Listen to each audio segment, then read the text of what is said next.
Neil. Moving forward, we have a great set of panelists for you today. So I'm just going to introduce people in the order that they appear on the program. So first is Dr. Henning Melber. He came to Namibia as a son of German immigrants in 1967, where he joined the anti-colonial movement SWAPO in 1974. He was director of the Namibian Economic Policy Research Unit in Windhoek, research director of the Nordic Institute, and director of the I Googled this and I still cannot pronounce any German words or Nordic words um, in Sweden. He is an extraordinary professor at the Department of Political Sciences, University of Pretoria, and the Center of Gender and Africa Studies, University of Free State in Bloemfontein, and a senior research fellow at the Institute of Commonwealth Studies at the University of London. He's a trained journalist. He studied at the Vrije University in Berlin and obtained a PhD in political sciences and sociology at the University of Bremen. He has written extensively. His latest book is Understanding Namibia, The Trials of Independence. He's also an editor at various journals. And today he will speak on the various facets of populist, authoritarian, and nationalist trends in Africa. I thought it would make sense to introduce speakers as they're coming up instead of introducing everybody all at once. So Professor Melba, over to you. And I believe you have 10 minutes to speak.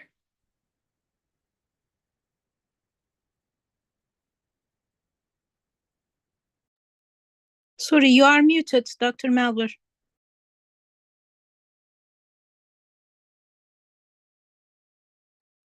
My apologies. That's the nervousness and the excitement to have the opportunity to interact with such a diversity of African scholars, which is really a great privilege for which I'm grateful. I started by saying that thank you, Dr. Chendere, by so meticulously listing all the titles, which underlines the point that indeed I'm as old as I'm looking. My task is to present a short overview on the subject of populism. And I would like to start by pointing at the fact that populism in politics is anything but a new invention and not confined to African realities. It exists in a variety of historical settings and societies, as well as ideological connotations in almost any part of the world. Beyond its particular substantive contents, if there are any substantive contents, populism operates with a specific kind of rhetoric, addressing in a simple and direct way the people.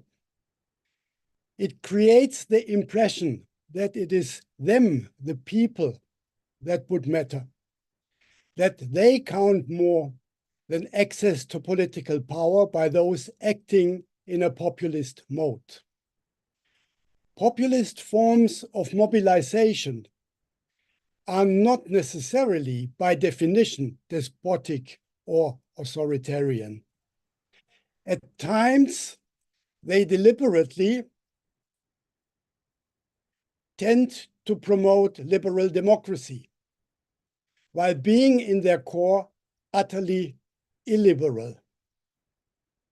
This creates and testifies to a broad disparity between the propagated and claimed ideal and the reality, or between promises and deliveries. At a closer look, populists in most cases are mainly about their own interests, not as they claim about those of the people and wider society. That populism has received in recent times more attention might be a result of new communication technologies which enhance the operational space of populism. New media as propaganda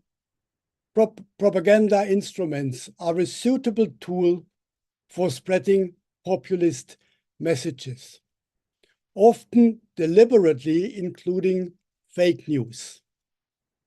In African societies, the mixture of media and transmission of messages, however, might still rely, especially in rural areas, on personal appearances and forms of mobilization. This underlines another form and important element of populism, not only, but also in the African context. The leader or leaders who personify the populist policy and invite for identification with individuals in as much as with policy programs. Generally, there seems to be a close affinity between forms of populism and strong nationalist-oriented forms of government and governance. Populism, therefore, not by accident, is a widely shared phenomenon in African societies. Following at times long battles for independence and state sovereignty, the fight for political self-determination cultivates strong nationalist tendencies as a substantial part of nation building. This occurs often in combination with individual rulers, symbolizing a big chief syndrome, leading dominant parties largely in control over public discourse and spheres. Witnessing the emergence of sovereign governments and their policies in West African states during the late 1950s, Frantz Fanon presented in 1961 a scathing criticism of the rule of self-declared liberators. And this is one of the first African critics of a form of populism. In chapter 3 of his manifesto, The Wretched of the Earth, he characterized the performances as the pitfalls of national consciousness. For Fanon, the new state, instead of conveying a sense of security, trust, and stability, foists itself on the people, using mistreatment, intimidation, and harassment as domesticating tools.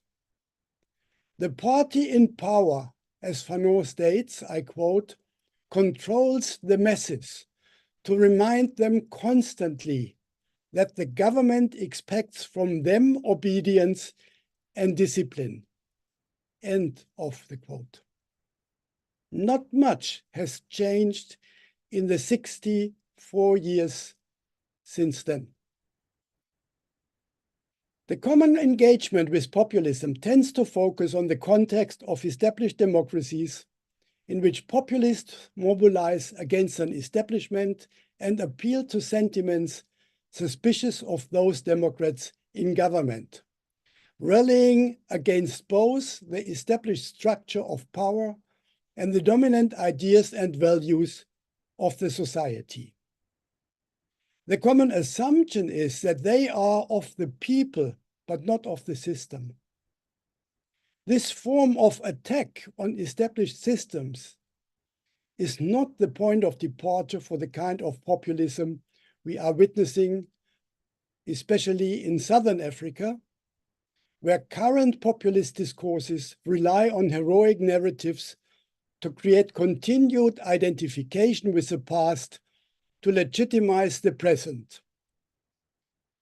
While governments need more than only an electoral majority based on increasingly dubious numbers combined with a populist rhetoric, such appeals have been an integral part of post-settler colonial narratives in the region.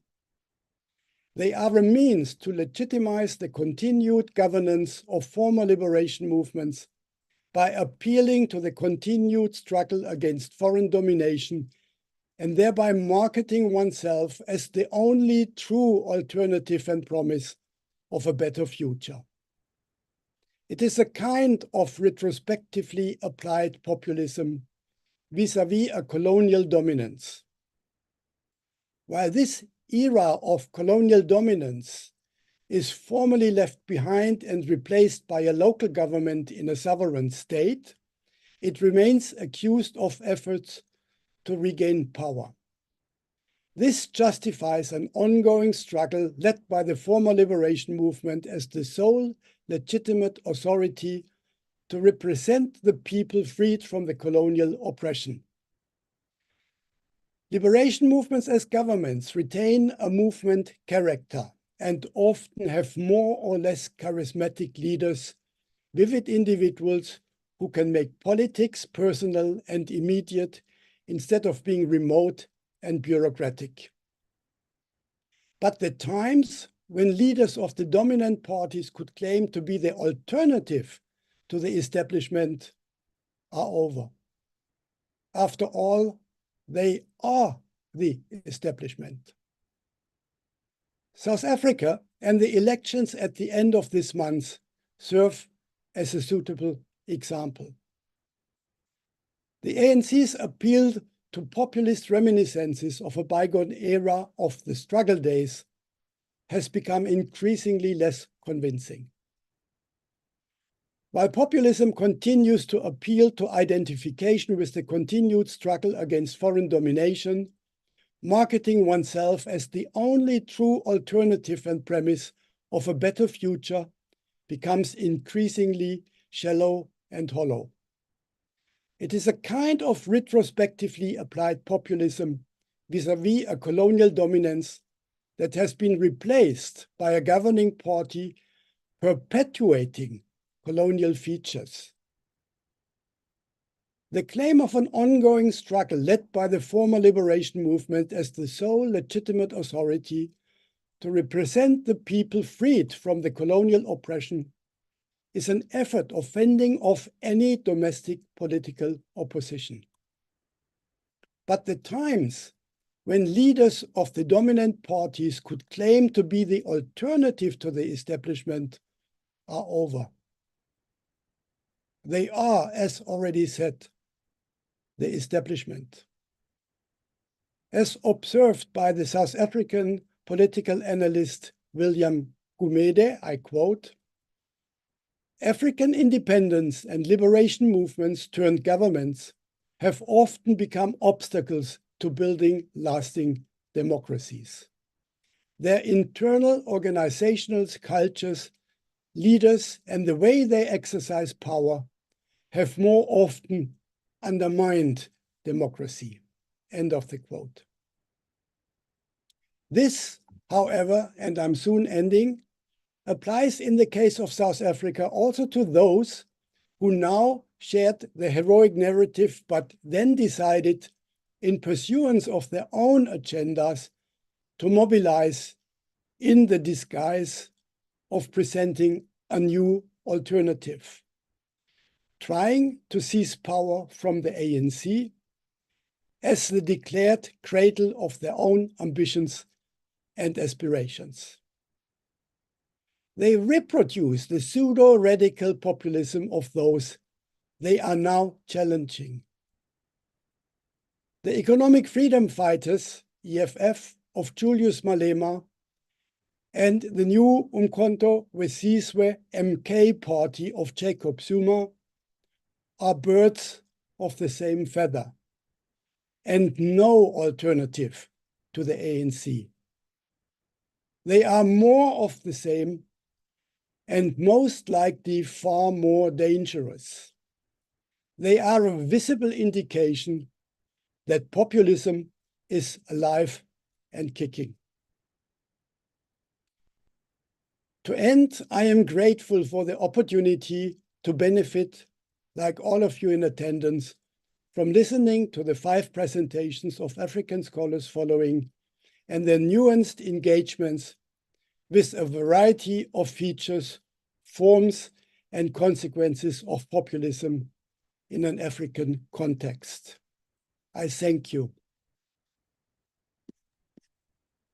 Thank you, Professor. That was very timely. And you have raised many important points, starting with that linking populism perhaps to the origins of democracy on the continent, but showing us where there have been a divergence between the idea of populism originating for fighting for independence and what we're seeing now. But without further ado, let me introduce our next speaker, Dr. Nichofa Nita Mitsiose, who is a lecturer at the University of Pretoria within the Faculty of Law and Political Science, specifically in the Department of English Law. Additionally, she holds a part-time position at the University Institute of Leaders Dole in the Institutes of Justin ISIG, where she contributes to the Department of Transport and Logistics. Recently, she participated in research writing workshop organized by the Marion Institute for Advanced Studies in Africa, College of Humanities at the University of Ghana. She's also a jurist and corporate law specialist with expertise in alternative dispute resolution mechanisms under the OHADA law. She earned her PhD in Director's Duties and Protection of Stakeholders under OHADA and English Corporate Law from the University of Dushanbe, Faculty of Law and Political Science, Department of English Law. Her academic journey includes completing a master's and bachelor's degree in law from the same institution. Furthermore, she's actively engaged in research focusing on various aspects such as alternative dispute resolution, consumer protection, green energy transition, and climate change in Africa, particularly in Cameroon. Today, the title of her talk is Democratizing Africa, Navigating Populist Trends, Building Trust in Institutions, and Promoting Stability through Inclusive Governance. Welcome, Professor.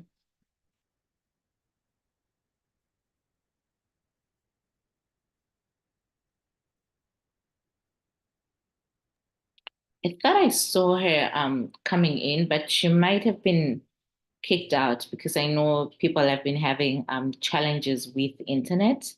Shall I go to the next speaker and then we'll come back? I think that makes the most sense. Thank you. Yeah, because I think Professor Sergio is here, right? Hmm? Okay. Yeah. All right. So I will skip over to our next speaker and then we can come back. As you know, for those of us who are based on the continent, well, in South Africa, we've been lucky, no load shedding because of elections coming up. But I'm sure once elections are done, we'll be back to 16 hours of load shedding or whatever awaits us. So Dr. Sergio Miscu is a Romanian researcher and professor of political science at the Faculty of European Studies, Babis Bolai University. He also serves as the director of the Center on International Cooperation and the director of the Center for African Studies. Additionally, he's a permanent member of the Political Studies Institute at the University of Paris, where he has been a PhD tutor since 2010 and an associate professor since 2007. Over the course of his career, he has authored 4 books, edited or co-edited 20 volumes, and contributed to 61 collective volumes and 56 scientific articles. He holds a PhD in political science from the University of Paris East, another PhD in history from Babis Bolai University, and a habilitation in political science from Paris East. He also served as a guest professor at several universities, including Paris East, including Nantes and Bordeaux in France, Warwick, Bogota in Colombia, Marrakech in Morocco, Yaoundé in Cameroon, Dakar in Senegal, and Abomey Calavi in Benin, where he co-founded the country's first PhD school in political science in 2017. Like many people on our panel, he has received many awards for his academic achievements, including the Paris Thesis Prize in 2007, the Annual Research Prize in 2015 and 2020, and another prize from the French government in 2012. The title of his talk today is Taming the Lion on the Conditions of possibility of a progressive populism in sub-Saharan Africa. Welcome to Dr. Seju Nisco. Thank you. Thank you very much, Dr. Dendere. Thank you very much, Neo Sital, for the invitation also to join the the panel. I'm sure that the discussions will be also very, very interesting. And without further ado, because time is a factor, I will get into the content of my presentation. So I would like today to discuss about the hypothesis of positive progressive populism in Africa, and about the conditions of possibility of such a hypothesis. And to introduce the subject, as we already know, in sub-Saharan Africa, and it was said by Professor Melba, the contestation of the neo-colonial elite-based regimes took place in the name of full national popular sovereignty as an ideal, but lots of populist movements in sub-Saharan Africa had an authoritarian or even a totalitarian component, from Marxist-Leninism pushed to an edge to different ethno-religious forms of ultranationalism. So I think that the question is legitimate. Is a progressive populism possible in sub-Saharan Africa? And what would be its articulatory form, its discursive content, and how would its main proponents emerge? Where would its main proponents emerge from? These are the main questions I would try to answer, of course, very rapidly, and of course without final say today. So I will first try to define populism, just to be coherent in the third point of my presentation about what I meant by populism. Then a brief incursion into the historical facets of populism in sub-Saharan Africa, and then some thoughts about the conditions of possibility for a progressive populism in sub-Saharan Africa, with a more concrete basis, which is qualitative field research I conducted with 89 interviews and 2 focus groups with sub-Saharan African citizens. To start with the first point, defining populism, my take is from discourse theory, especially the work of scholars such as Ernesto Laclau, Chantal Mouffe, or Jacques Rancière. And in different contributions, I try to show that populism could be rather defined not as an ideology, but rather as a discursive register having a hegemonic vocation, and based on 2 different issues. On one hand, on the exaltation of the popular identification, the people identified as such, and this is underlined by the populists, and that is operated through some sort of an ideological still articulation of the characteristics of the people. And then, on the other hand, on the exclusion of the guilty other, of the otherness, and the common denominator of these others is the fact that they fight for depriving the people of a fulfillment of their popular identity. So to sum up in this drawing, populism is based on this us versus them separation, with a thick line in the middle.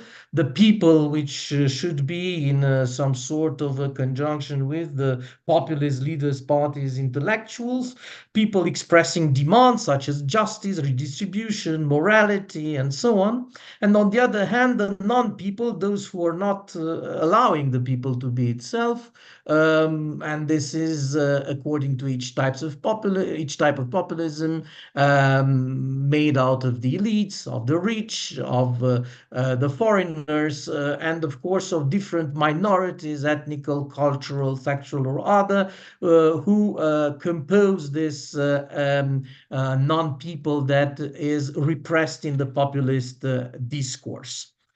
Now, in sub-Saharan Africa, we had an evolution of populism that was interesting to follow, to some extent different, but also with some similarities with other types of populism.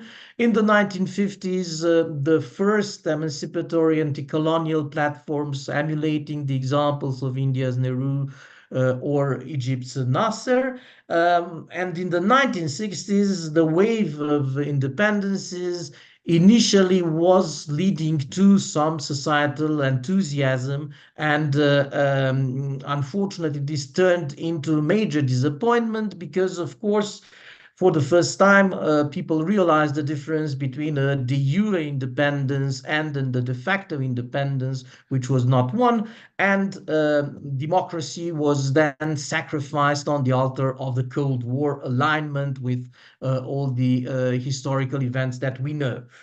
For that reason, the development of the populist movements happened either under the form of a Marxist-Leninist anti-Western platform, or on the other hand, on an ethno-national anti-communist right-wing movement full of identitarianism, or some mixtures in between, leaders vacillating between the two forms of populism, trying to combine them in order to stay in power or to get to power. In the 1980s, unfortunately, the reinforcement of authoritarianism increased the popular contestation and mass repression, while the second wave of democratization in the 1990s, with the fall of the Eastern Bloc and of communism, was seen with enthusiasm, but once again, it led to a disappointment now because of new colonial support to authoritarian regimes, and moreover, also because of the multiplication of the domestic conflicts, including civil wars in many African countries. So the populist movements in sub-Saharan Africa remained captured by autocratic leadership, and also these autocratic leaderships carried on their particular instrumental goals that could be synthesized in the famous formula, leave the seat so I can take it. It's my turn now to rule. Now, this could be also envisaged visually by this us versus them dichotomy, with the African people in a relation of symbiosis with the populist leaders, asking for real sovereignty, respect of identity, historical reparations, and other demands, and excluding the colonial and then neo-colonial powers and their allies, like the African white-like elites, the North-based holdings and corporations, the international organizations, the states and leaders who are puppets of the North, denounced as such, of course, and in most cases also the seceding ethnic or religious minorities, leading to conflicts. And this, of course, is very far from progressive populism. Nevertheless, what is progressive populism? Well, I would say that progressive populism could be described as being the virtuous articulation of the popular identity, the demos, the political people, including all the formerly excluded individuals and groups, those who were oppressed, those who were marginal, or to use the expression of Rancière, the sans voix, the sans part. Now, the exclusion is there also because it is a populism, but it's not the exclusion of all the others, but the exclusion of those forces who prevent not only the unity of the people, but also its democratic consistency and the fact that the people is seen in a democratic way. So a progressive populism could be emancipatory, as it will aim the economic and political empowerment of the people, and also liberal democratic in that it will establish a tolerant and inclusive participatory system of collective decision making. Otherwise, it won't be progressive at all. So emancipatory and liberal democratic. We do have somehow, I would say, positive example in the recent events in Senegal with Ousmane Sonko and Bassirou Diomaye Faye, who entertained a platform which was popular, thoroughly entrenched with elements of deliberative democracy, especially back in 2019, 2020, with elements of social and economic progressivism, and contesting at once elitism, corruption, stagnation, and also the new colonial dependency. Nevertheless, it was not really a progressive populism because the party PASTEF entertained ambiguity on cultural and societal emancipation, especially in terms of women's rights, entertained also clear moral and cultural conservatism and the discussion about the place of Islamic conferees within the view of the word of Pastef is debated still. And then ambiguity in foreign policy, putting ahead the interests of Senegal as a state instead of the values defended by the Africans, including Pan-Africanism. So an example with some limits. And let's see in the end that I will end by these examples, what came out of the inquiry conducted. So 89 interviews with individuals from 23 sub-Saharan African states.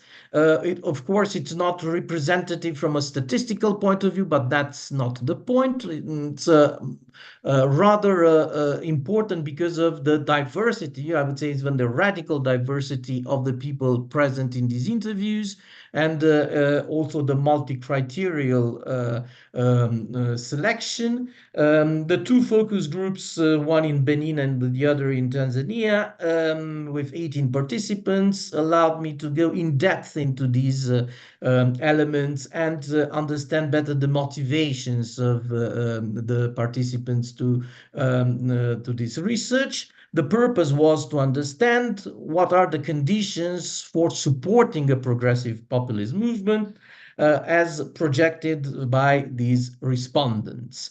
And I would rapidly go into the main conclusions of this investigation with some quotations. I won't have the time to enter into details, but you have them on screen.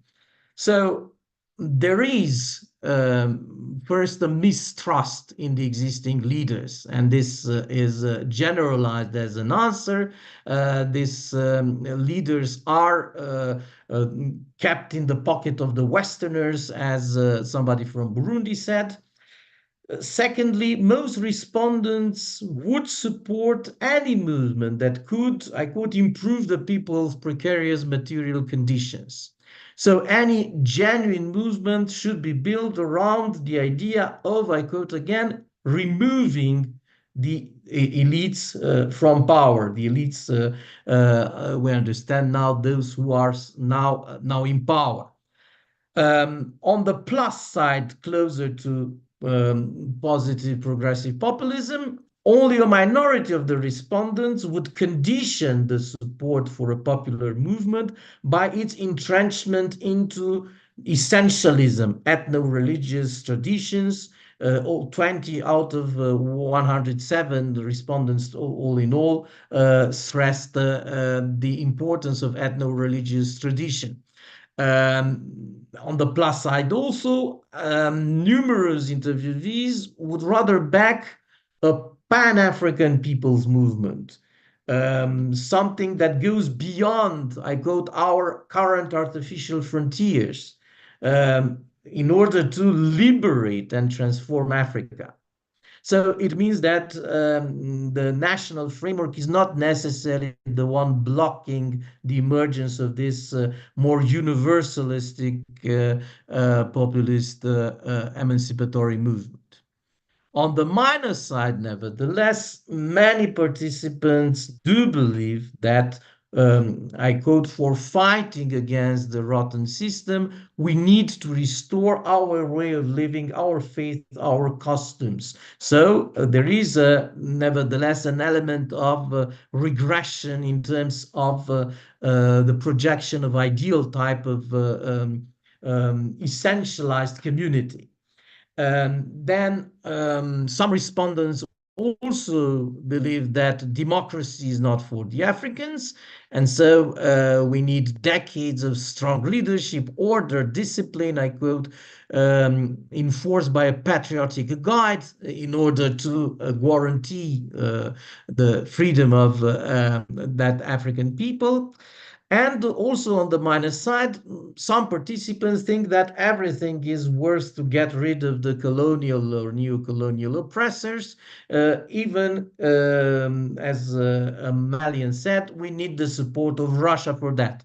So an opening towards another kind of foreign interference that could, of course, deliberalize the essence of this populist movement. And so to end with is progressive populism possible? Well, it is difficult, but not impossible. It's possible provided that several conditions are met. First, that the attempts of manipulation by the liberal powers who are trying to establish an alternative kind of neocolonialism over the African states, and here, of course, Russia is the first, are really contained. Then, provided that the former colonial powers fully admit, do not make a mockery or a show of it, but fully admit their historical responsibility, and then instead of speaking, support in a quite effective and unbiased way the development projects currently present on the ground. And then, provided that the progressive liberal democratic principles of these opposition leaders are combined with a clear set of socio-economic, popular, and legitimate demands, and I would stress legitimate demands as they should arrive via deliberation from the people and not from the projection of some elites. Provided that the authenticity of the demands is also guaranteed by the profiles of the progressive populist leaders who make this could make sense, and this is the case of Bassirou in Senegal and his very modest and natural, I would say, condition.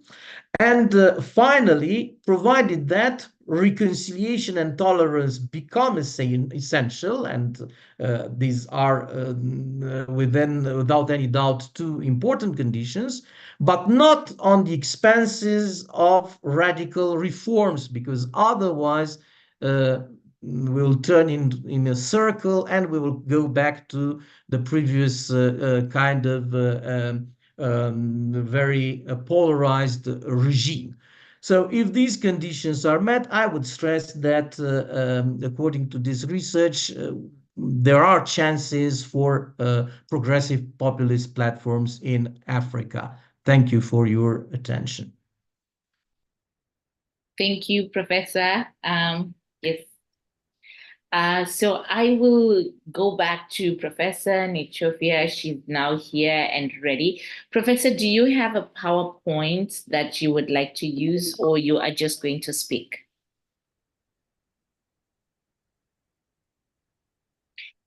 Professor, I think you're on mute.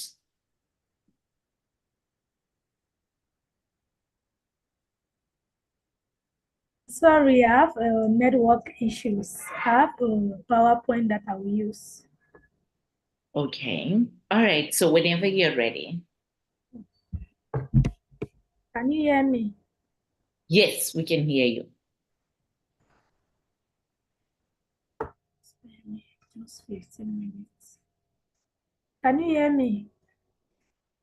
Yes, yes, we can hear you. You can start whenever you're ready.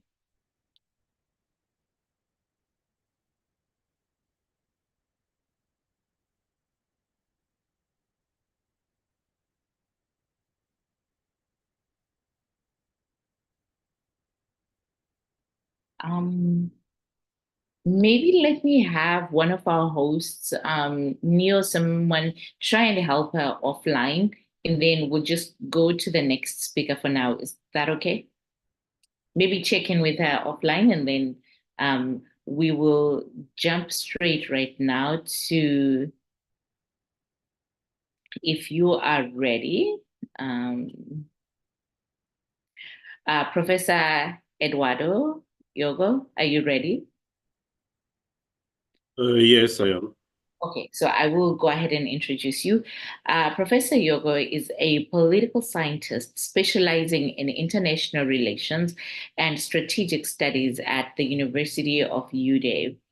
He also teaches at military academies in Cameroon, including the War School, the Staff College in Yode, the Gendarmerie Officers School, and the Center for Advanced Techniques in Law Enforcement. With 10 scholarly books and over 30 scientific articles to his name, Dr. Yogo is a prominent scholar in his field. Through his teaching, research, and extensive consultations with the United Nations system, he is dedicated to enriching academic, military, international arenas with valuable perspectives and insights into political science and international relations. Today, Professor Yogo will give his talk on, populism and the challenges of democratic governance in Africa. Thank you, Dr. Edward Epiphan Yogo, for joining us. You can start whenever you're ready. Okay, thank you. Thank you very much first of all, for accepting me to be part of this panel. And I would like also to thank you for the kind words towards me.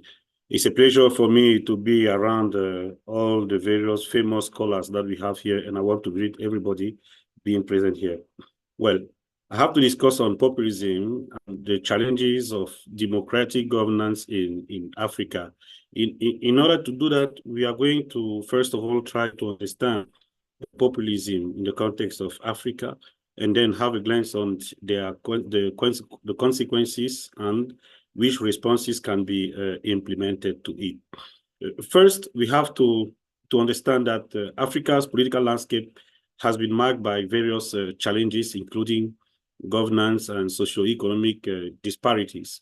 And in recent years, for instance, it has been noticeable in a rise of populism across the continent, characterized by charismatic leaders leveraging popular grievances to gain power.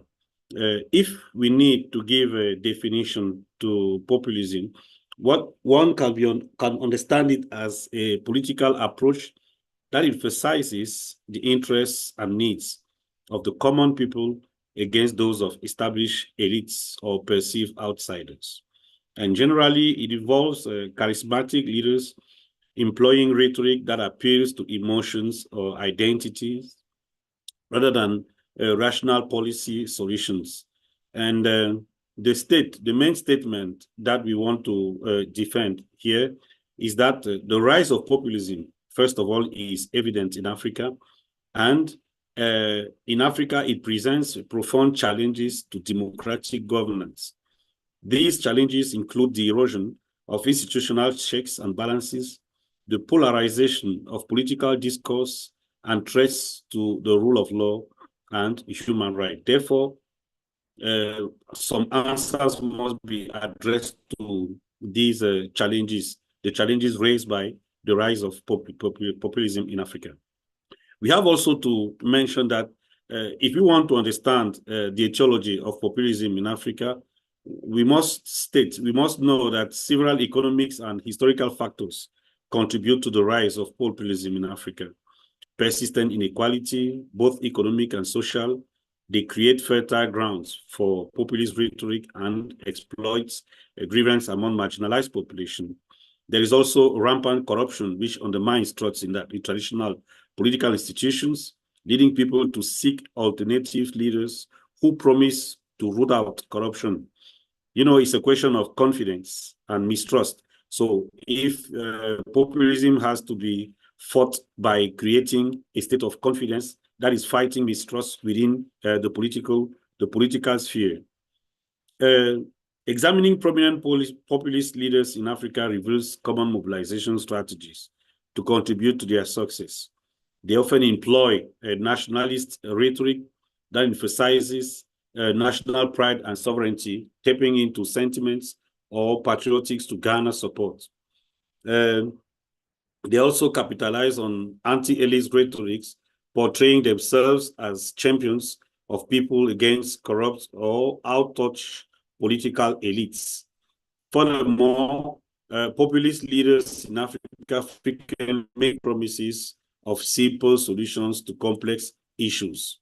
Some key African populists that we can cite here, Julius Malema, who used known for his fiery rhetoric and advocacy for economic redistribution, or Museveni in Uganda, who initially came to power with populist promises, although he finally faced criticism for authoritarian tendencies.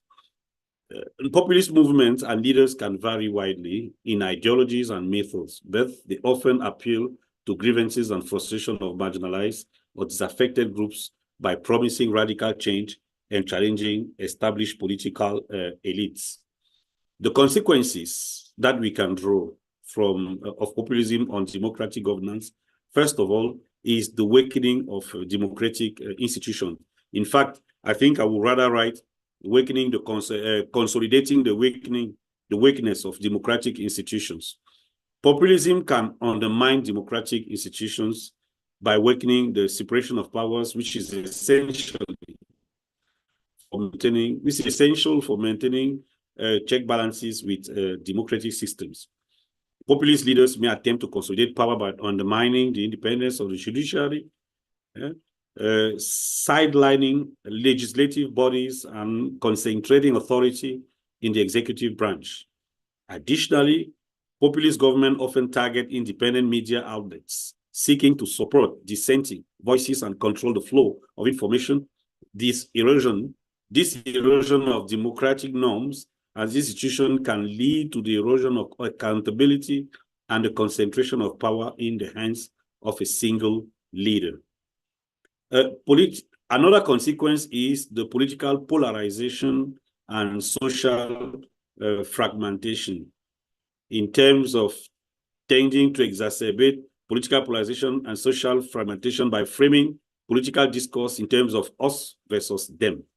Populist leaders often appeal to a narrow segment of population, fostering divisions along ethnic, religious, or regional lines. This polarization can lead to social unrest, hinder consensus building, and impede effective governance. Furthermore, heightened tensions between different groups within society can undermine social cohesion and contribute to instability. The third and last consequence that we can raise is the impact on the rule of law and human rights. Populist regime pose significant threats to the rule of law and human rights. In efforts to consolidate power, silent dissent, populist leaders may resort to repressive tactics such as arbitrary detention of political opponents, censorship of the media, and restriction of freedom of expression. The African context and examples and illustration are abundant as far as this part is concerned. Furthermore, populist government may weaken or circumvent legal mechanisms designed to protect human rights, leading to abuses of power and violation of civil liberties. The erosion of the rule of law and human rights under populist regimes undermine democratic principles and undermines the foundations of a free and just society. Some responses, therefore, could be addressed by strengthening, for instance, the democratic institutions and consolidating inclusive governance. This is essential because it helps to promote the separation of powers, ensuring that each branch of government, executive, legislative, and judicial, operates independently and serve as a check on the others. Judicial independence also is crucial to uphold the rule of law and ensure impartial justice. Additionally, protecting civil liberties, including freedom of speech, assembly, and association, is vital for safeguarding democratic principles and fostering an inclusive political environment where all citizens can participate freely. Another point is also to promote transparency and accountability.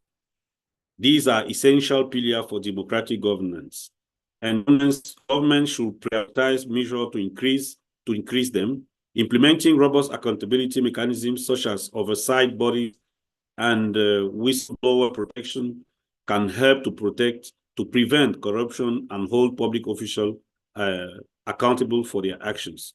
By promoting these two elements, government can rebuild citizens' trust and strengthen democratic institutions. Because what we have to know is that we must insist on trust. Trust is very fundamental for a democratic space to be consolidated, to be effective. Combating misinformation and political manipulation too is another proposition, because in today's digital age, combating this phenomenon is a paramount strategy to safeguard the integrity of democratic processes. So it's important for government to invest in promoting media literacy and critical thinking skills to empower citizens to discern fact from fiction and resist manipulation. Additionally, enhancing media regulation to ensure accuracy, impartiality, and ethical standards in journalism can help to counter the spread of misinformation and promote informed public. Therefore, we must note that collaborative efforts between government, civil society, and tech companies are essential to effective combating misinformation and preventing the integrity of democratic elections and public discourse. There is also the need to encourage citizen participation and political education. This can be done by fostering a culture of civic engagement and democratic participation.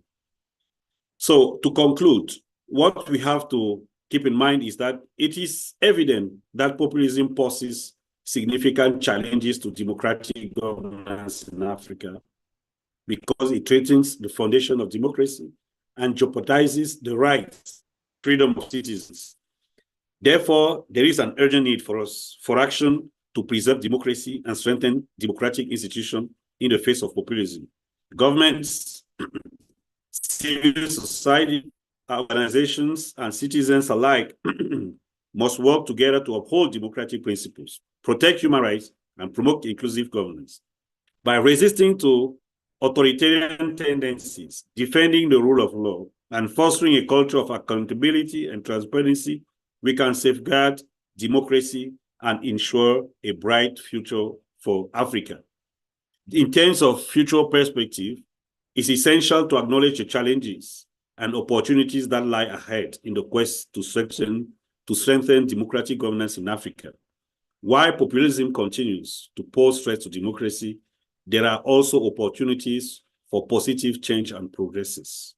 By investing in education, empowering civil society, and promoting democratic values, Africa can overcome the challenges posed by populism and build a more resilient and inclusive democracy. Moreover, regional and international cooperation can play a crucial role in supporting democratic transitions and consolidating democratic gains against the continent. Ultimately, the future of democracy in Africa depends on our collective commitment to upholding democratic principles and defending the rights and freedom of all citizens. Thank you very much. Thank you so much, Dr. Yoga. We're already seeing a theme that is emerging where there is a tension between the desire to move towards more democratic governance, the understanding that populist politics has served a purpose in African politics, given the history of colonialism and the unique challenges that the continent faces, but also the ways that populism hinders democratic growth. But without further ado, I think Professor Nchofio is back. And so I had already introduced you, so you can go ahead. And you are on mute, so if you can unmute, then we'll go right ahead.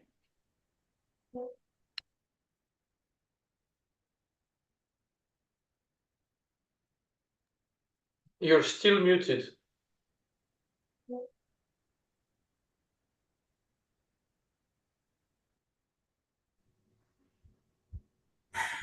Okay, thank you for giving me the floor. I apologize for the late entry. I had network issues. So the topic under consideration is democratizing Africa, navigating populist trend, building trust in institutions, and promoting stability through inclusive governing. Our plan of work is going to look like this. We have the introduction, the causes of populism in Africa, ways to counter populism, promoting inclusive governance, an example of successes. It is important to note that Africans have a complex history with democracy. Why many countries strive to transcend over authoritarian rule, this process remains fragile. At this junction, it's important to define what democracy is all about. Democracy is defined by Britannica as a form of government in which a supreme power is vested on the people and exercised directly by them, by their elected agent under a free electoral system. Populism on its own part is a political approach that strives to appeal to ordinary people who feel that their concerns are disregarded by established elite groups. We are going to see the causes of populism in Africa. I will be talking on three major causes. That is the socio-economic inequality, the corruption, and youth employment. Talking on socio-economic inequality, it is evidence that the growing gap between the poor and the rich fuels hatred or resentment towards the established elite group.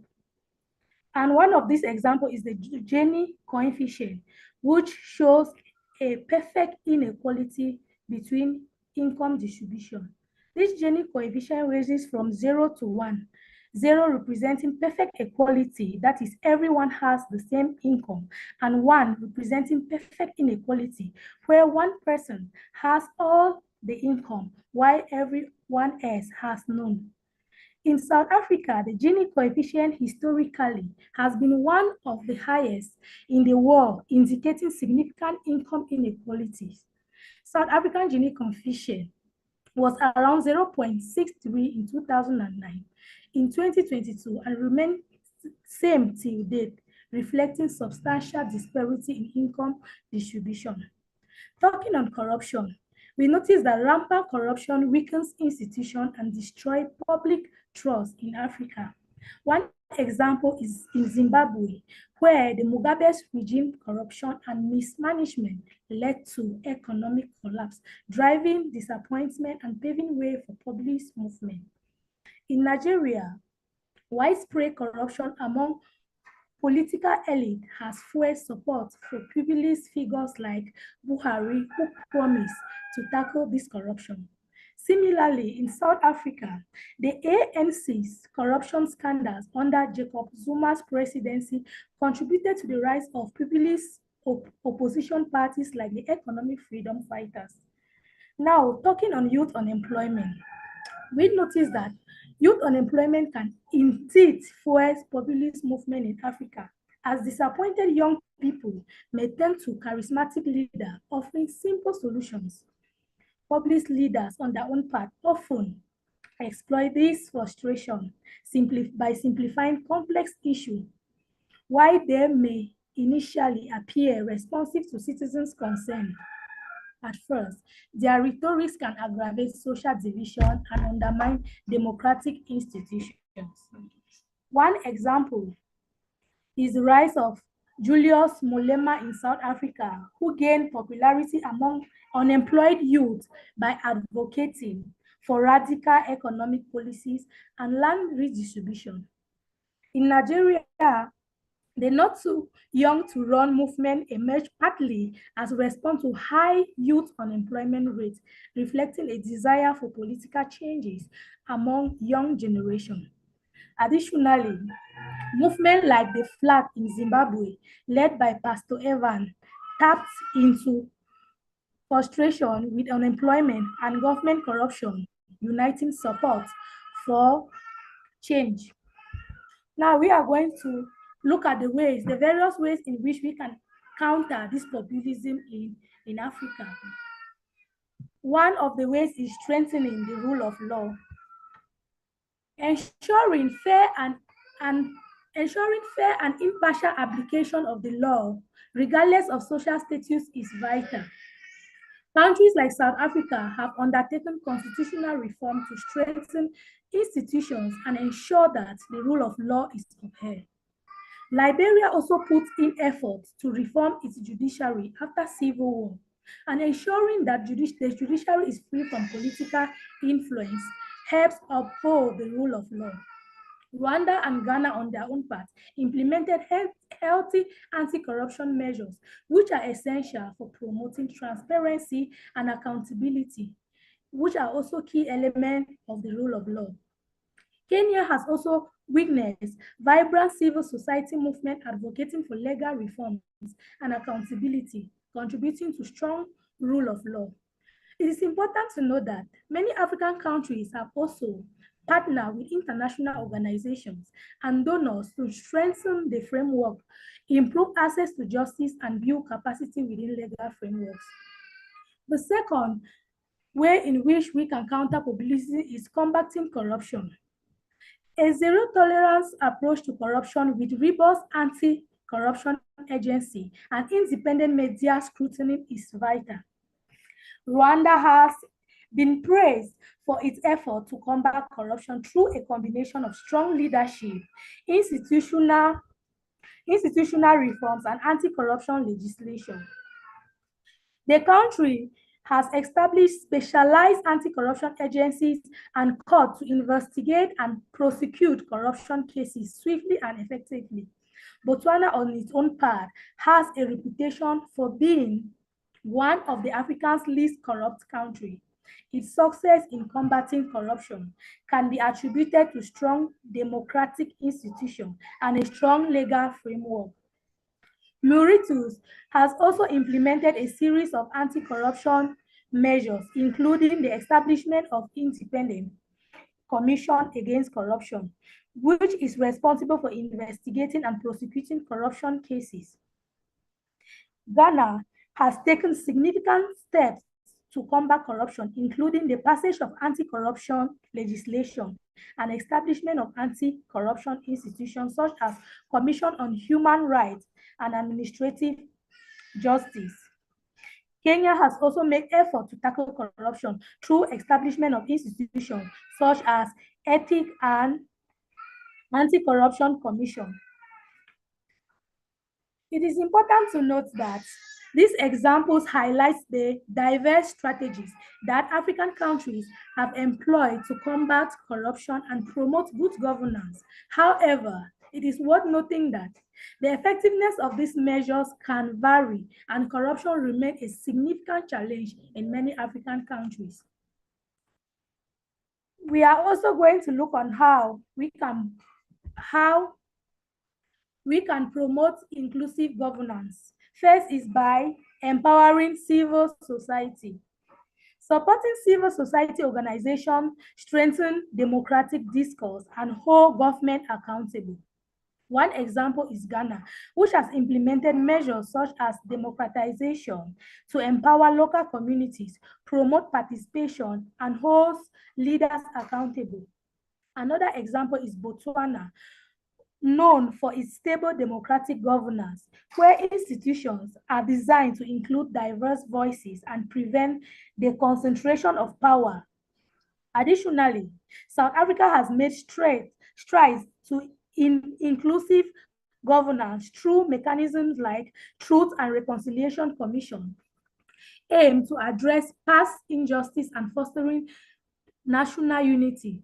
These efforts aim to address grievances and build trust between citizens and government, mitigating the appeals of populist movement. Decentralization. The devolution of power from central authorities to local level can indeed help combat populism in Africa by fostering more inclusive governance and empowering communities. One notable example is Kenya, which implemented decentralization reforms in the recent in early 2000, establishing county governments to divulge power and resources. This movement aimed to address historical marginalization and promote local participation in decision-making, reducing the appeal of populist movement by addressing grievances at the grassroots level. Another example is South Africa, where the post-apartheid government introduces decentralization measures to promote local democracies and service delivery, empowering municipalities to address the need for their communities and mitigate the influence of populist rhetoric. Another example is Ethiopia's federal system that grants autonomy to ethnic groups. Now, talking on investing on education. An educated community is better equipped to participate meaningfully in democratic processes. Rwanda has made significant investment in education, aiming to improve literacy rate and provide opportunities for its citizens. The government has implemented policies to increase access to education at all levels and enhance the quality of education. Ghana has been focusing on education as a key strategy for national development. Botswana, on its own part, has a long-standing commitment to education and has invested heavily in building schools and training teachers. South Africa has prioritized education as a means to address social disparity and promote inclusive growth. The government has implemented various programs to improve access to education and enhance the quality of teaching. Mr. Moderator, Mrs. Moderator, at this level, we are going to see successes of African countries towards democracy. It is important to note that despite challenges, there are positive examples of African countries making progress towards strong democracies. Few examples include Senegal. Senegal has a tradition of democracy with regular elections and a vibrant civil society. She witnessed a peaceful transfer of power in 2012 and recently in 2024, demonstrating the resilience of its democratic institution. Botswana, on its own part, known for long history of democratic rule, stable governance, and commitment to economic development. Also, Namibia held a peaceful and transparent election since independence, with strong civil society playing a vital role. South Africa, despite challenges, has a robust democratic system with regular elections and a strong emphasis on constitutionalism and the rule of law. Cape Town has a stable democratic government and has seen peaceful transition of power since gaining independence from Portugal in 1975. Mauritius has a stable democracy with regular elections, a free press, and an independent judiciary.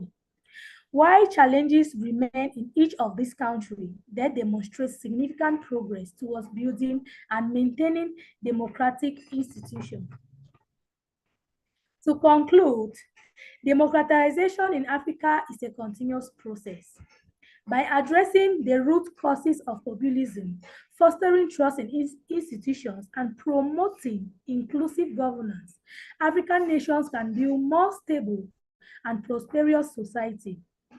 This, however, requires a concerted effort from government, civil society, and international partners to create an environment where all citizens feel empowered to participate and contribute to a brighter future. Thank you for your keen attention. Thank you so much. And thank you to all our speakers for staying on time. You are an easy panel to moderate. Next up is Dr. Derek Vai Kenang from the University of Biu in Cameroon. Professor Vai is a political scientist, jurist, conflict resolution specialist, and crime expert specializing in human rights and economic intelligence with the Cameroon National Council for Crime Experts. He earned his PhD in international relations and conflict resolution from the University of Biu. He's the founder and research lead of several organizations focusing on hate crime and diversity. Since 2020, he has served as the project associate for Defy Hate, for hashtag Defy Hate Now, an anti-hate speech campaign in Kenya, Uganda, and Sudan. Additionally, he's the founder of the Humanity for Peace, Education, and Digitalization, and co-founder of Civic Watch. With a keen interest in conflict of diversity, human rights violations, and war crimes, Dr. Vai works with a dynamic team dedicated to mitigating hate speech, incitement to violence, misinformation, and crime, both online and offline. Today, his talk is titled Populism, Discourse, and the Proliferation of Hate During Elections in Central African Sub-Region. Thank you, Dr. Derek Vai Kenang, for joining us, and whenever you're ready, sir. Thank you so much, Madam the Moderator, for giving me the floor. Permit me to also thank the European Center for Populism Studies for making it possible for me to be part of this very interesting discourse. Like you rightly put it, I will be talking on populism discourse and the proliferation of hate during elections in Central African sub-region.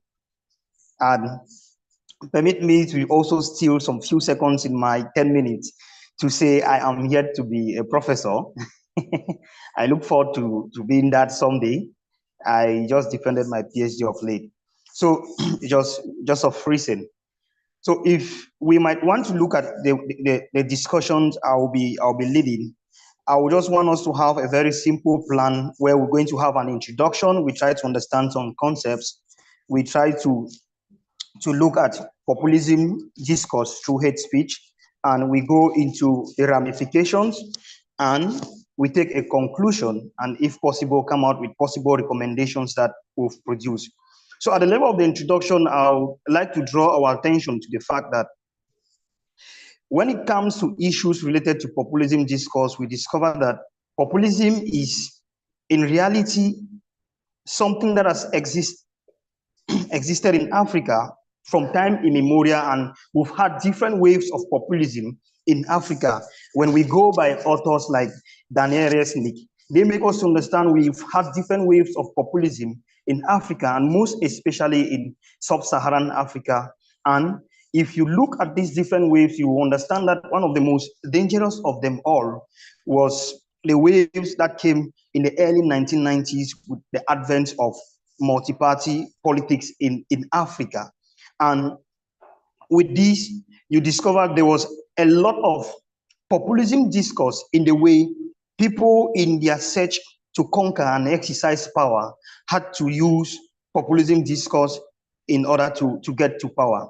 Within this discourse, we thought it necessary not to focus on the actors nor the political parties engaged in this populism discourse, but rather to focus on the discussion in order to get an understanding as to how it usually takes place in most sub-Saharan African countries, and most especially the Central African sub-region.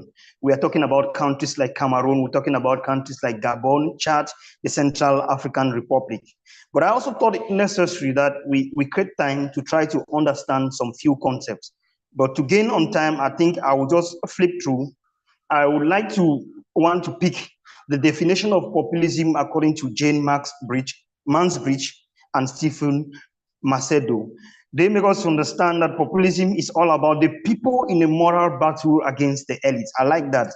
And Lidad, in order to substantiate this, talked about populism being that which is all about representing the people and not the elite.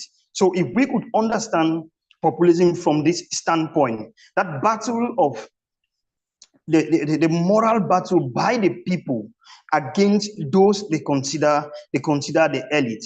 And you want to ask yourself the question as per that wish to know. When the people use this moral battle, that is, when political leaders make the people to engage in a moral battle against elite, at times we find in this discourse what is referred to as hate speech.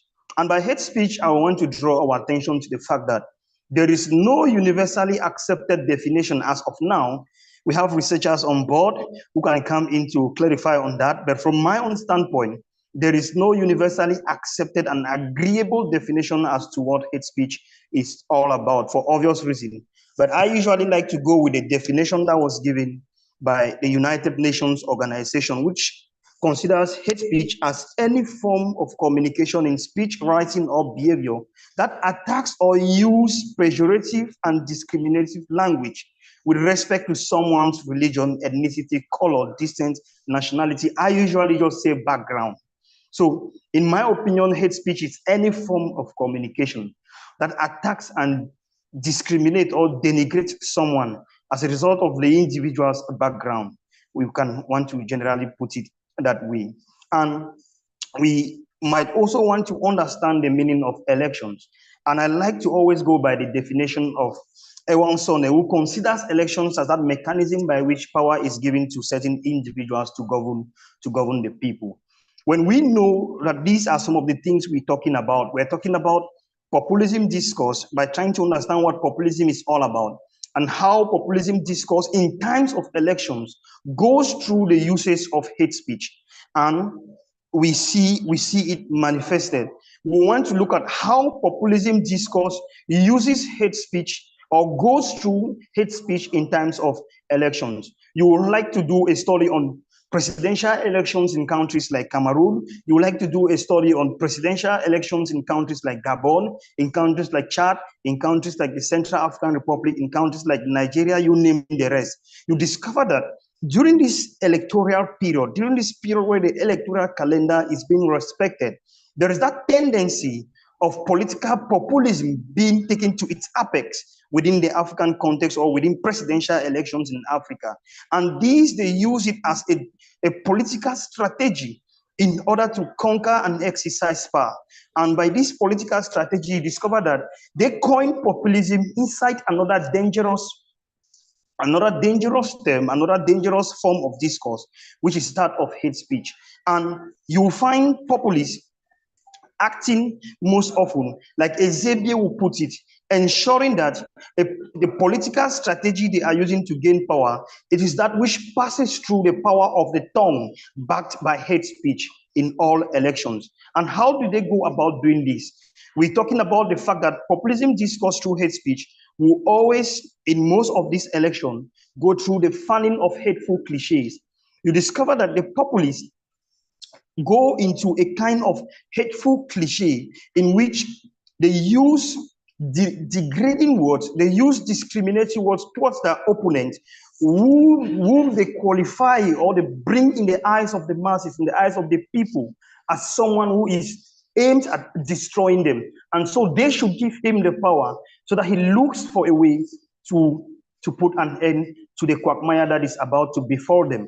We want to take concrete examples with presidential elections in some parts of Central Africa, like what we have or what we had in 2018 during the presidential elections in Cameroon, wherein the country was divided into two camps. You could either belong to what was called the Tontinat or you belong to what was called the Sardinat. You might want to also take a flip back into presidential elections in the Central African Republic during the reign after the reign of Catherine Samba Panza. You come across a situation in which hateful cliches were created across religious lines, and political populists had to use these hateful cliches in order to paint those they consider the elite black and gain power. It also goes through what is commonly referred to as ethno-tribal stereotypes. We are all conscious of the multicultural and diversified nature of the Central African sub-region. And so most often people fan the flames of ethnic divides and tribal divides by relying on existing stereotypes in these different ethnic and tribal groupings or communities to pass across populist discourse with the aim of taking and conquering power. And we also see them using hate speech through populism discourse through hate speech by trying to frame the political class that is existing at a given moment to be that class that is responsible for the downfall of the community. You will see this modus operandi in many elections, especially with the case of Cameroon in the early 1990s, in the 2004 elections, in the 2011, the 2018 presidential elections. In the Central African Republic, you want to talk about the elections of 2015 and that of 2021. These and many examples are there to see in other countries. But you also want to agree with me that talking about populism, there is populism discourse in terms of elections that passes through hate speech. It comes alongside with quite a number of ramifications, which is what I think it will be good we try to look at in this segment of the presentation. And by this, we are talking about ramification that ranges from the destruction of social cohesion, fueling of tensions that can lead to armed conflict, and flaming of hate tendencies. You know, at times, the power of the tongue is just so powerful that you might want to think the tongue is more dangerous than bullets that we have. And by so doing, when hate tendencies are lying and sleeping, due to the fact that we are having a kind of calm environment, when a populist leader comes and wants to use hate discourse as a strategy to get to power, they go fanning those hate tendencies, and before you notice, the society is plagued by increased hate speeches around the place. They contribute in the destruction of social cohesion, like I already make mention, and you see all of this through these ramifications that I'm talking about. And with the ramifications that we've already noticed, knowing full well that when populism discourse that passes through hate speech, when it destroys social cohesion, when it fuels tensions that can lead to conflict, when it implants hate tendencies within communities, the possibility of us going into the dark continent, which is that of a full-blown armed conflict, is very, very high. And so we would like to end by providing certain recommendations that, in our own humble opinion, if taken into consideration, we might want to put an end to all of these. So we think it should be an increase in reforms to promote justice and strong institutions. And there should be that tendency of inculcating the democratic culture amongst African citizens and making them politically conscious, especially giving them a lot of knowledge in media and information literacy, and more specifically political communication that can permit them to distinguish between populist ideologies from democratic ideologies that are aimed at building and not destroying. We might want to increase efforts to ensure the reduction of poverty and promotion of sustainable development, so that when the people have what it takes to eat and what it takes to drink, have the minimum that humanity can provide, they will have that tendency of reasoning in the right direction.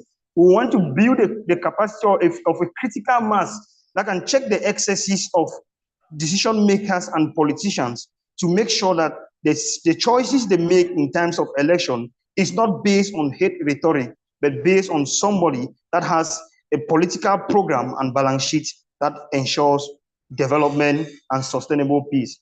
With this, I would like to thank you people for giving me the floor and for listening to me. Thanks for your keen attention. I will be open to questions, suggestions, and conclusions should there be any. Thank you. Thank you, Dr. Derek, for that amazing presentation.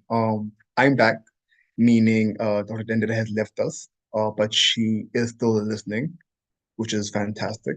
Our final speaker for today's panel is Dr. Ambo Jeffo, who will be speaking about the protection of female rights and the rise of populism in African democracies, a need for reformed society. Dr. Jeffo is a senior lecturer at the University of Chang, Cameroon, Faculty of Law and Political Science, at the Department of English Law. She is a specialist in maritime criminology and security in the Gulf of Guinea.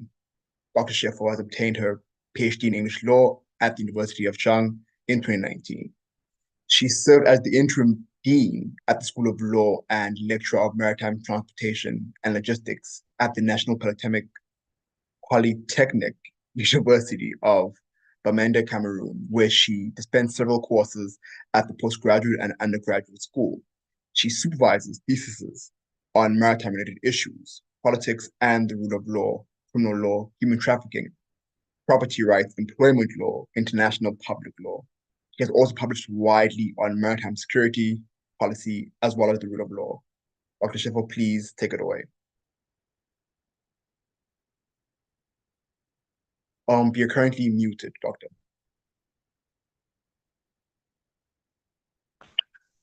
Thank you for giving me the opportunity. Can you hear me? We can hear you, yeah. Okay. I have done some research in the area of politics and the rule of law, and I definitely found the theme under consideration interesting.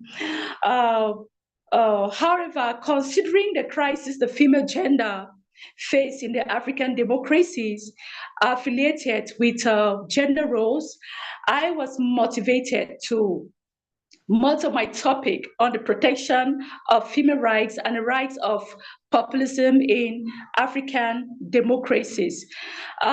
In approaching my topic, I had to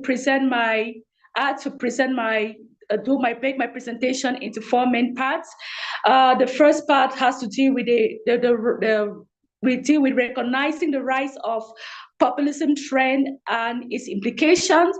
The second part has to deal with recognizing the rule of law, democracy, and its implications. And the third part has to deal with the implication of the failure of democracy.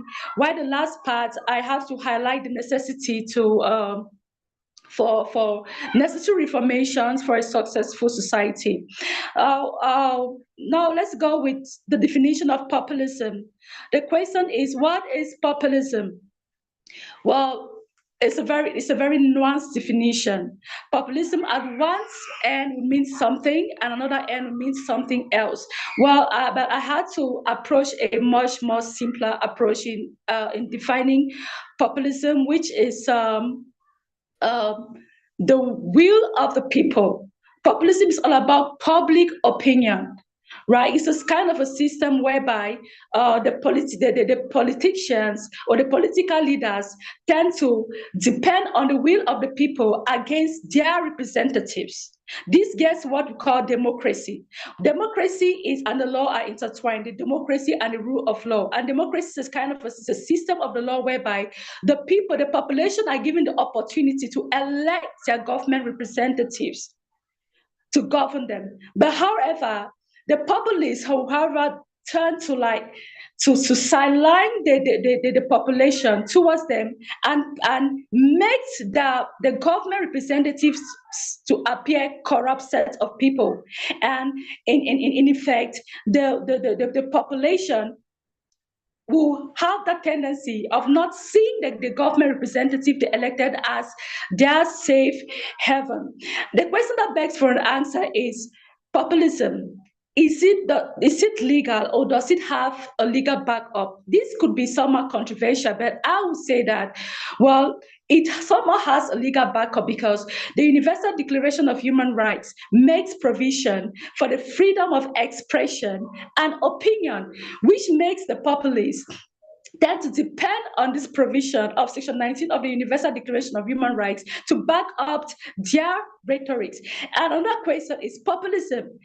Does it have And does it benefit the society, or does it cause more harm to the society? Well, that's an opinion, the people's opinion, and the people's opinion could be like could add more values to the society, as well as could add the people's opinion could mar or destroy the society. It depends at the end of which it is being looked up to. But on a negative side, I would say populism weighs negatively on the rule of law, and the rule of law is what keeps the society in order.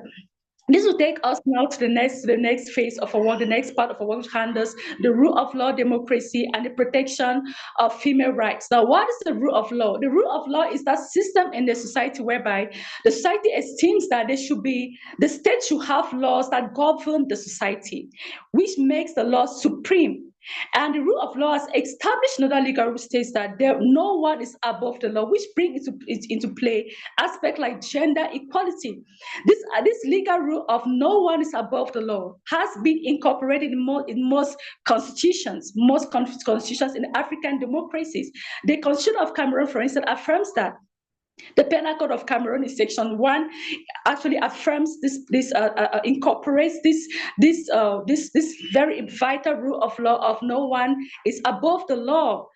No one is above the law. So, does the rule of law protect female rights? The answer is yes.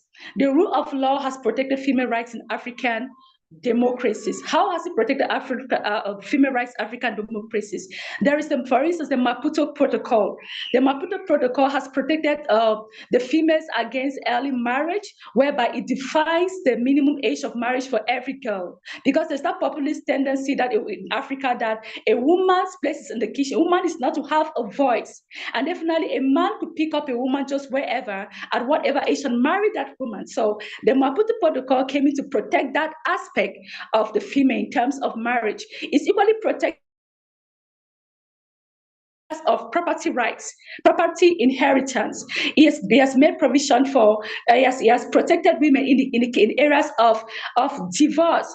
This has been supported by other international legal instruments such as the CEDAW Convention and in CEDAW Convention. But now you find that this is an aspect of the rule of law that protects female rights, which in Africa, some populist tendencies have come in to limit its application. I'll go back. In Africa, there's this general tendency that a woman is not supposed to have a voice. And that has affected the African woman in many ways. In most African settings, democracies, you find that you really have most women occupying positions in the parliament. When it comes to lawmaking, you have very few men occupying, maybe being leaders of political parties. Even in offices, you have those tendencies. I, for once, I was almost affected by the populist tendencies, whereby I was called to serve in the position of a dean, and I said no. I am a woman. I do have a male colleague in my department. Why not take him to occupy the position of a dean? And the vice chancellor was like, I don't understand what is happening with you women. And I told them that was because of the populist tendency that was arising in Africa, and it weighed on me. And that has limited the application of the laws. There is a provision in the Cameroon Penal Code. Now you have the Penal Code of 2016, but before the Penal Code of Cameroon of 2016, there was a provision in Section 361 on divorce and on divorce and adultery, under the grounds of adultery. And on this provision, a man could be sued under the grounds of adultery if only he was caught on his matrimonial bed. But the woman could be sued under the grounds of adultery where she was caught committing adultery wherever she could be committing the adultery. So there was this discrimination which gave rise to some kind of populist tendencies. And then you frequently find that Section 74 of the Civil Status Registration Ordinance equally deviates the provision of the Maputo Protocol, because under this section, it provides that a female can get into marriage at the age of 15. But under the Maputo Protocol, which is a regional convention, it is clear that by the age of 18. Why at all this? Why do we have the difficulties? Because of those populist tendencies in Africa that a woman is not supposed to have a voice. A woman is not supposed to give her opinion, and that weighs on the legal system, which has been put in order. We all know of the principle of separation of power. There is supposed to be a lawmaking body made of the legislative arm, which could make the laws, who could modify the laws, or could repeal the laws. They are equally permitted to table bills. And what is a bill? A bill is a law proposal. In a proposal, there is an opinion. The executive, made of member of government, are being empowered to enforce the laws. So definitely, you find that these populist tendencies are gearing towards rendering the rule of law absolute, which can be possible in any democratic society. Now, this has some legal implications. We'll get to the implication of the failure of democracy. The failure of democracy will affect every lawmaking process. It will affect it negatively. It has social implications and it has economic implications. Now, I had to bring in a situation where we could the legal systems could maybe making some kind of reformation by reconciling.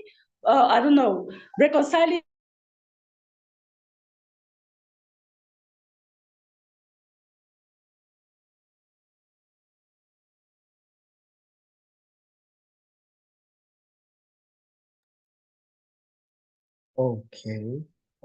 Just to make sure that's not my issue, you can also see and hear me, correct? Yeah. So Dr. Schiffer might be going through a technical difficulty. It looks like she is frozen. So in waiting, I propose the best thing to do would be, before offering for closing statements, we can move on to a brief Q&A session. While she either comes back online or she may not. So again, thank you to all speakers who have given just absolutely really thought-provoking talks. As a scholar who's studying African populism, it's been really interesting to see the different perspectives on the topic. It is, again, understudied. There is a huge bias towards populist manifestations in Latin America, in the Europes, and there's a growing litany in Asia, but South Africa is given little attention. So it's amazing to see scholars that have given time, dedication, and attention to building African scholarship in the populist field. If you would like to ask a question to any of the speakers, please you either raise your hand or type into the chat box and one of the moderators will read it for you.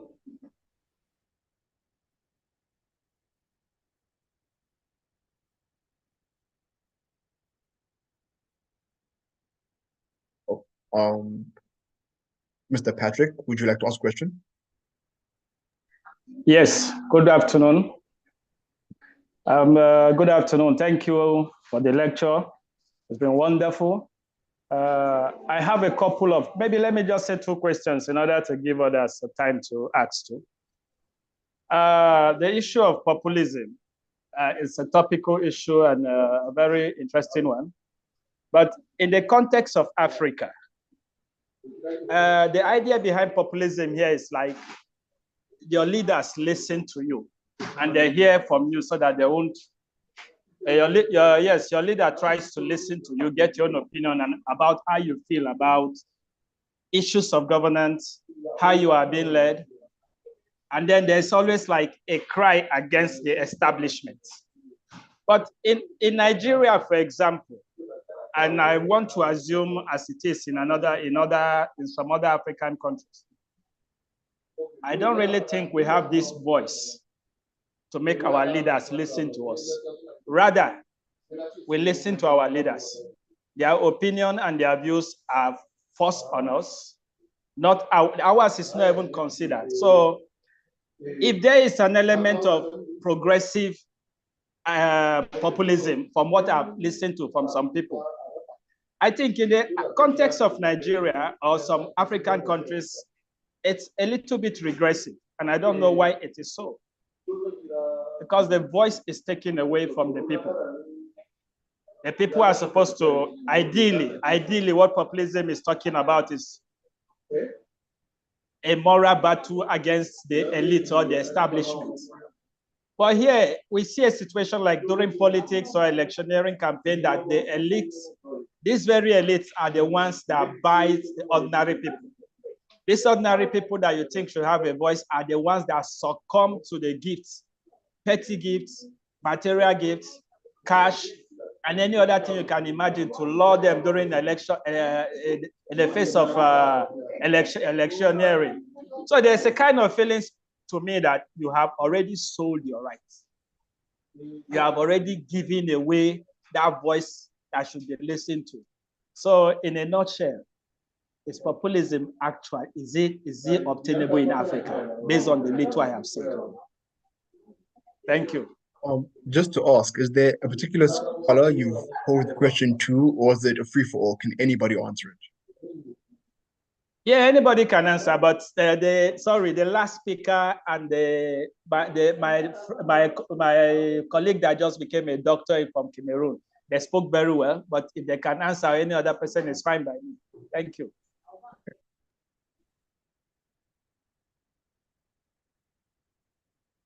So can any of the speakers who are interested in answering the question? Hi, Dr. Derek. Yeah, maybe I come in. I will ask the panel, the speaker to just summarize the question again. My network, I lost him at some point when he was trying to pose the question. But I know it's touching on elections about people selling their rights. So please, can you just summarize the question again? Let me get you. I lost you at some point. Sorry. Okay, sorry about that. Sorry. Can you hear me now? Of course. Yes, I can. Yes, I can hear you now. Thank you. I said in African democracy, the rights that sometimes or most times our rights are being mortgaged. It's been sold. We the electorate sell these rights to our politicians. We sell them in terms of the gifts they offer us during electioneering, many petty gifts. And sometimes again, these politicians can actually go ahead to steal the people's rights by way of manipulation and all this. So with this in mind, can we say the idea of populism in Africa is really obtainable? Because I'm making this assertion from the fact that we are not listened to. It is what they tell us we take. So with this in mind, can we actually say populism is progressive in Africa? Thank you.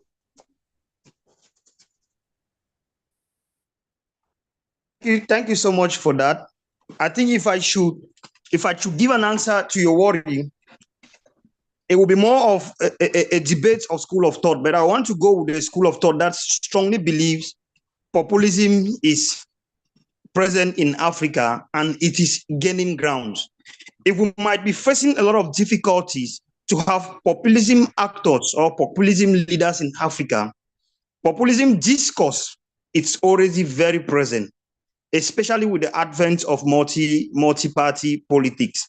So I go with the fact that it is very present, and whether our rights are sold or not, or they steal these rights from us, it has become a very strong strategy that the people use to break emotions and to conquer, exercise, and maintain power. So in my opinion, you are very right when you say we sell our rights to them. That is simply because of the poverty nature of most African countries, in which we have a few that have amassed the resources for themselves and they can live very luxurious life, and they use divide and rule tendencies to ensure that the majority, that is the population, the masses, do not have what to even take as the basic needs that humanity provides. So when you are kept in a situation of abject poverty, any discourse that comes with the tendency of trying to show you a glimpse of hope is accepted. That is why one of the characteristics of populism discourse is that they unveil a kind of program to you that looks so great, but which in reality is not attainable. And why do they do that? They do that because they know, one, most Africans at times have mortgaged their rights. Some don't know out of ignorance. Some know because they are poor and they just want to eat something at the immediate situation of their hunger, sell those rights. And some, due to the poor electoral system that we have, these rights are taken away from us. Most African countries are yet to get to that level of democracy. Like it is often said, we only have two types of regime. Either you are a dictator or you are a democrat. You can be a totalitarian dictator or an authoritarian dictator. And we have so many authoritarian dictators in Africa that are clinking on power, and their opponents, in order to take power, see in populism the only way, the political strategy to go about it. So I don't know if I must have touched your worry somehow. Yes, populism is present in Africa, and it is gaining ground in our so-called democracy. I put it in quote, because we have more of authoritarian leaders than democratic leaders. That is why the discourse is even growing. That is why it is present in Africa, and it is both sides. Some suffer it because they are poor, and others suffer it because of the poor electoral system in which they sell their rights, and some suffer it because of the fact that these rights of theirs are taken away from them due to the bad system that we have. So you might want to see examples in Cameroon. You might want to see examples in the Central African Republic. You might go to Nigeria, close to us. You might go to Chad presently. You will see that if we don't have populism leaders in their numbers, the discourse has always been an existential reality. Thank you.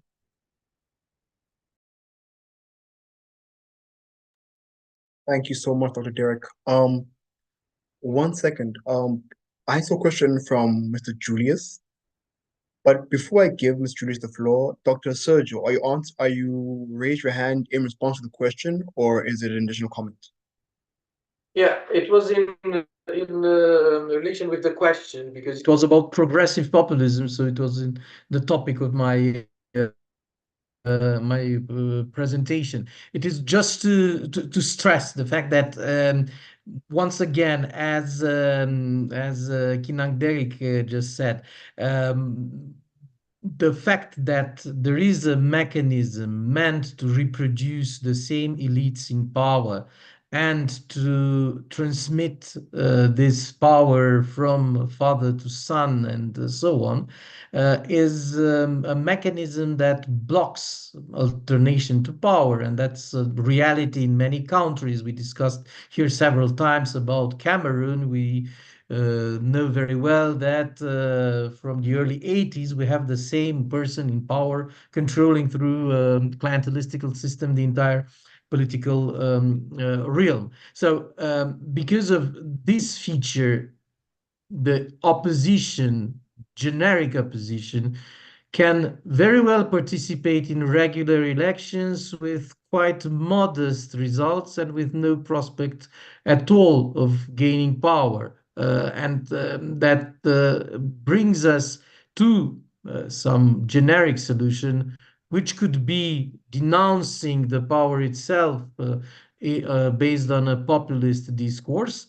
And of course, now, as this populist discourse is permanently marked by its own authoritarian and dictatorial penchants, the issue is how to remedy this in the opposition, how to provide such incentives, such strategies, such conditions also in order to create platforms that are closer to progressiveness and liberal democracy in the opposition.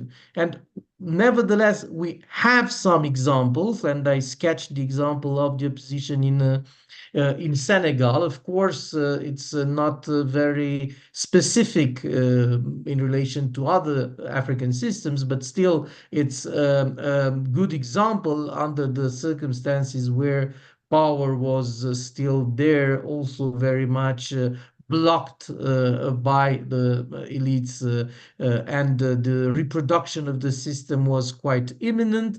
The response was a quasi, I would say, progressive populist opposition, producing alternation to power, so to a high extent manifesting democracy itself. So that's why I think that we as let's say scholars, but also as activists for democracy, we do have this objective. We should have this objective in mind: how to prevent these populist movements to go on the very dangerous slippery side towards dictatorships and rapprochement with very liberal powers, and how to fuel positive mechanisms of progressiveness in these movements. I think that could be my answer to the question. Thank you, Dr. Sergio. Mr. Julius, you had your hand up. Yeah, thank you so much. This is a great opportunity for me to learn about populism. The first time I followed a course on populism was an online presentation by Professor Francis Fukuyama. And it was so interesting that I had to take down notes. Now, my question will be based on 3 points. Primarily, I'm a scholar who is interested in linking whatever thing happens to Africa to colonization. That's my base, to the point where I don't even believe states carved, formed, and designed out of colonization, those found in Africa, can really yield any positive result. Now, I will base my point on Professor Henning, Professor Sergio, and Dr. Kinang Derrick. Professor Henning said populism is a worldwide phenomenon, which I agree. And I want to say that maybe it's peculiar when it comes to Africa, in the sense that, as Professor Sergio put it, the struggle for independence was based on populism. And he talks about the new elites that were born out of colonization. And when we talk about new elites, we should know that they were old elites that formed the African state before colonization. So there was a conflict of elites. And even the African state itself was created on populism, the mission civilisatrice. That was a populist statement. There was nothing for Africans to be civilized about, but it was a catchword or a catch statement to subdue the people that, you have to accept what we are telling you. So it was a top-down dictate from Europe, not even from Africa. Now, let me end by talking on Dr. Eric Kinang. So I want to find out, because he talked about hate speech, which is what really divides the multi-ethnic nature of African states. He talks about he mentioned some of them. I will add Anglophones in Cameroon called the Francophones frogs, and the Francophones will call the Anglophones Anglofou. You hear things like chop broke pots, that is those who eat today and forget about tomorrow. You hear about the Cam no-goes. Those are some of the hate speech coinages that animate the political arena of Cameroon. So, Dr. Kinang Derrick, how can we link populism in Africa, in most of Africa, first to the creation of the colonial state, and secondly to the multi-ethnic groups or the quest for identity in most of our states? Thank you.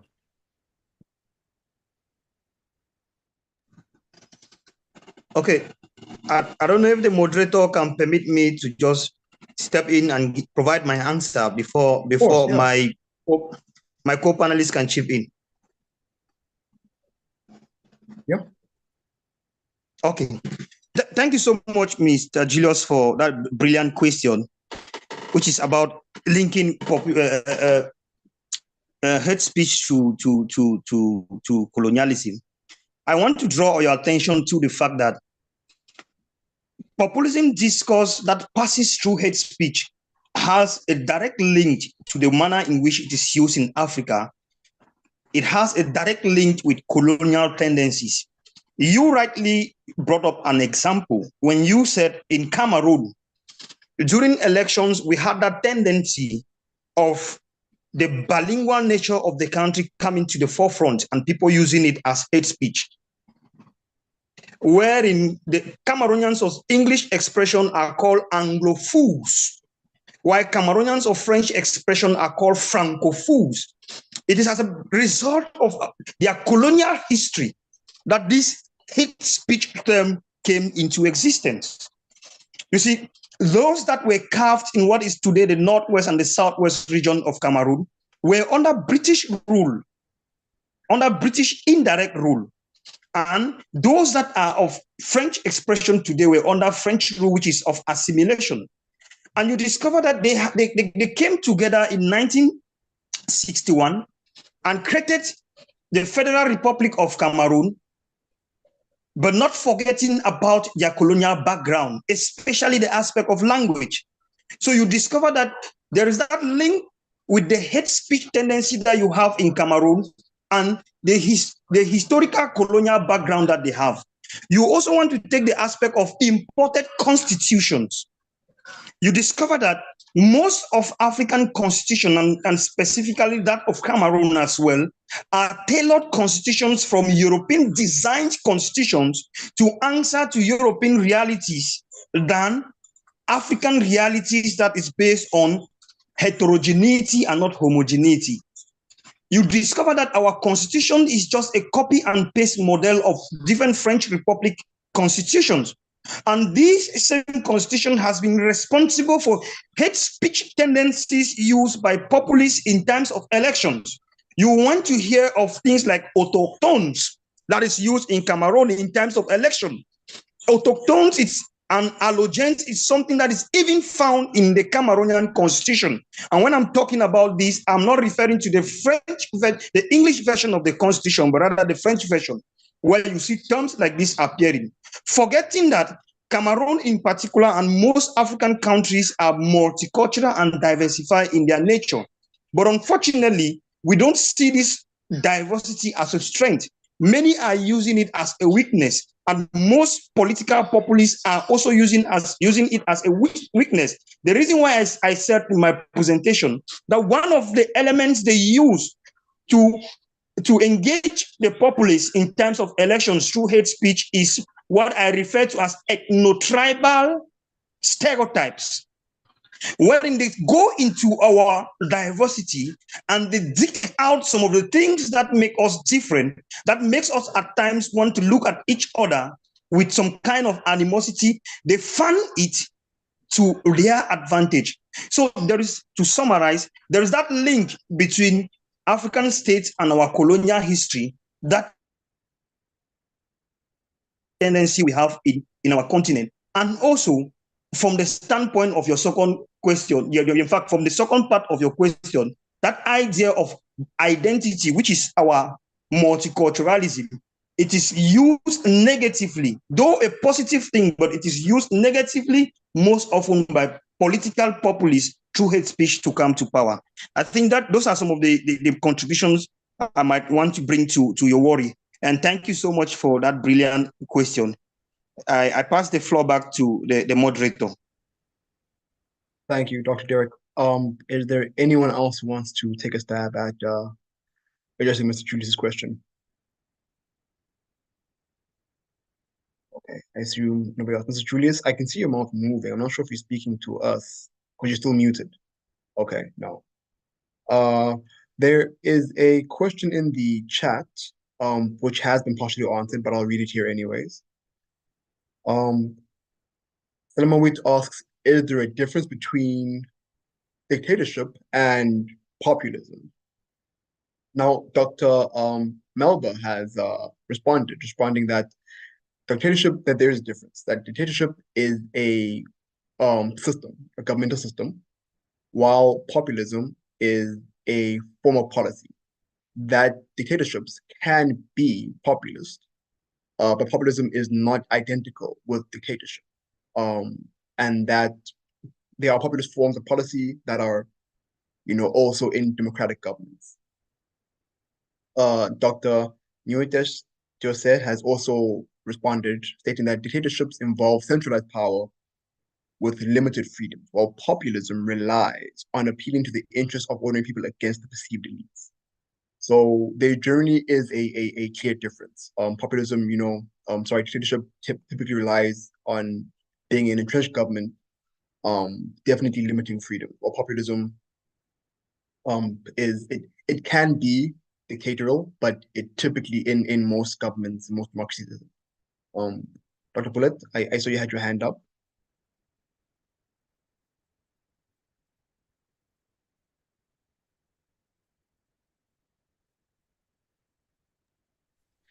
Yes, if it's not too late, It is not. I wonder about the interaction between populism and democratic movements in Africa and the populist or authoritarian tendencies in the globe overall or Europe. Is there any nexus or any connections or correlation between the trends in Africa and the global trends? Like, the people is expecting Donald Trump to come again, or Modi is maybe winning the elections in India. So how these kind of populist authoritarian tendencies take influence in Africa overall? Thank you. Maybe Professor Melbourne or Melbourne, yeah, and the other panelists could answer. Thank you very much.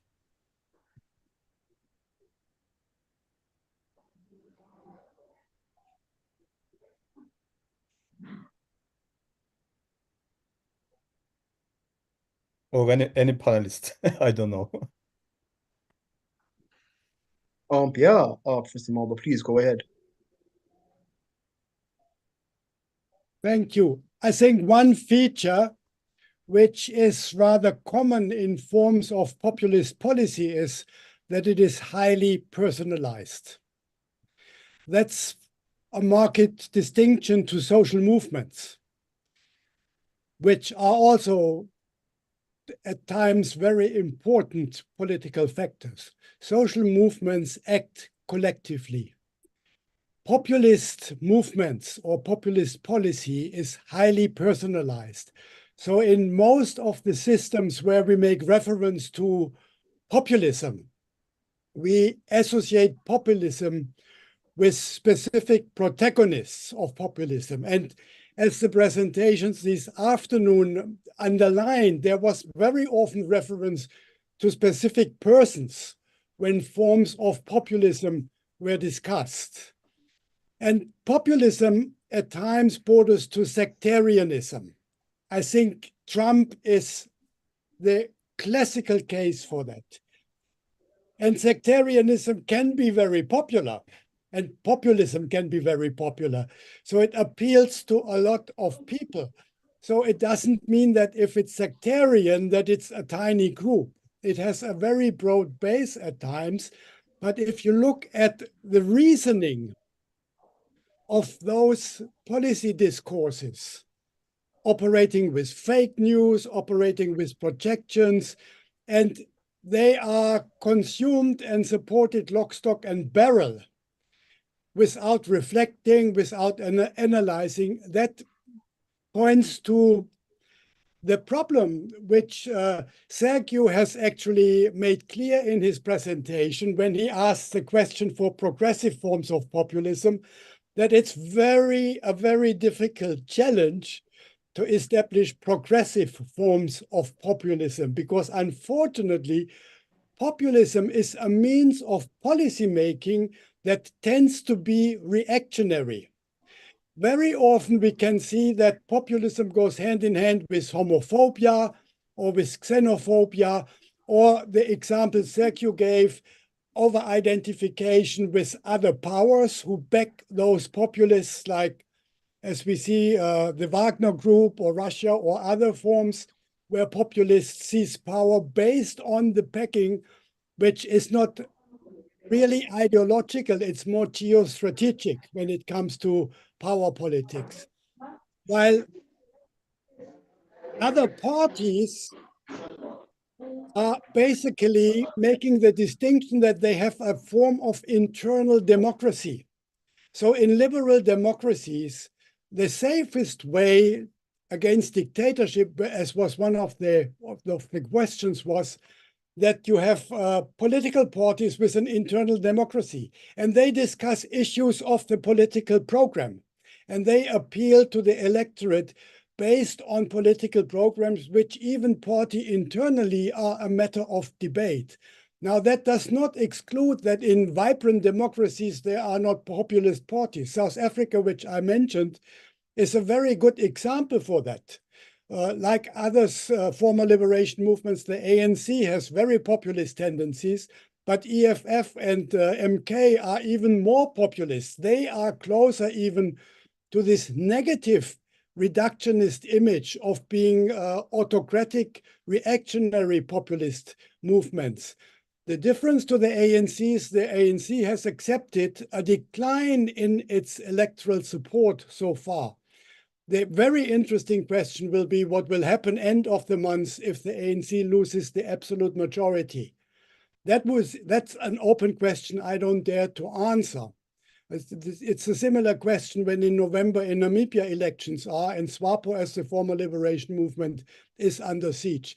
But to make the point, populism can have very democratic forms in contrast to dictatorship, but it's very difficult to find populist democratic movements which are not in tendency reactionary or authoritarian. Well, I have also a follow-up question in regard of this international interaction. I wonder very big about the role of China in Africa, across Africa. Is there any authoritarianism in Africa, or backsliding of democratic qualifications in Africa? Could you say something about that? Sergio, is it okay if I quickly answer and then you come in? Okay, thanks. It's a very interesting question because with the geostrategic and economically motivated expansion of China into Africa, they were willing to take risks. They were investing in autocracies, in dictatorships. They moved into Sudan, where foreign direct investments from capitalist countries would be very reluctant. Zimbabwe was classical. They entered Zimbabwe at a time when the system was already totally isolated. But the moment Chinese investments achieved what they wanted, basically access to the local cake in terms of access to natural resources, they started to be very interested in the rule of law because they now had to protect their invested interests, their capitalist interests, basically, because the Chinese expansion into the African continent to a large extent reproduced the same exchange patterns as Western expansion into African societies. And the moment you have your foot in the door, you want to have relative stability. So you make risk investments to secure access. The moment this is successful, your agenda changes. Then you want to have rule of law, that your investment is safe. You want to have relative stability. And you could see that there came some tensions into the Chinese-Zimbabwean relations because of that. So in contrast, Wagner Group or Russia generally is not operating at the moment on the basis of making large foreign investments to generate profits through a form of exploitation within the given system. That is a far more rogue form of exploitation. They move in and in return they get some mines and they bring out this. It's a different system. And that goes much closer hand in hand with the dictatorships and the form of reactionary authoritarian populism they are backing up. I'm not sure if it's sufficient as an answer, but due to the time, I think I should stop there. Thank you. Thank you very much, Professor. So if I may just very shortly complete the answer, I think Henning offered a very precise overview of what happened, and I'm coming back on the empirical side. I conducted another inquiry among regular African people about the perception of Russia and China through discussions, and it was precisely that impression that the research left. China was perceived like soft imperial power, while Russia was perceived and is still perceived as an aggressive power.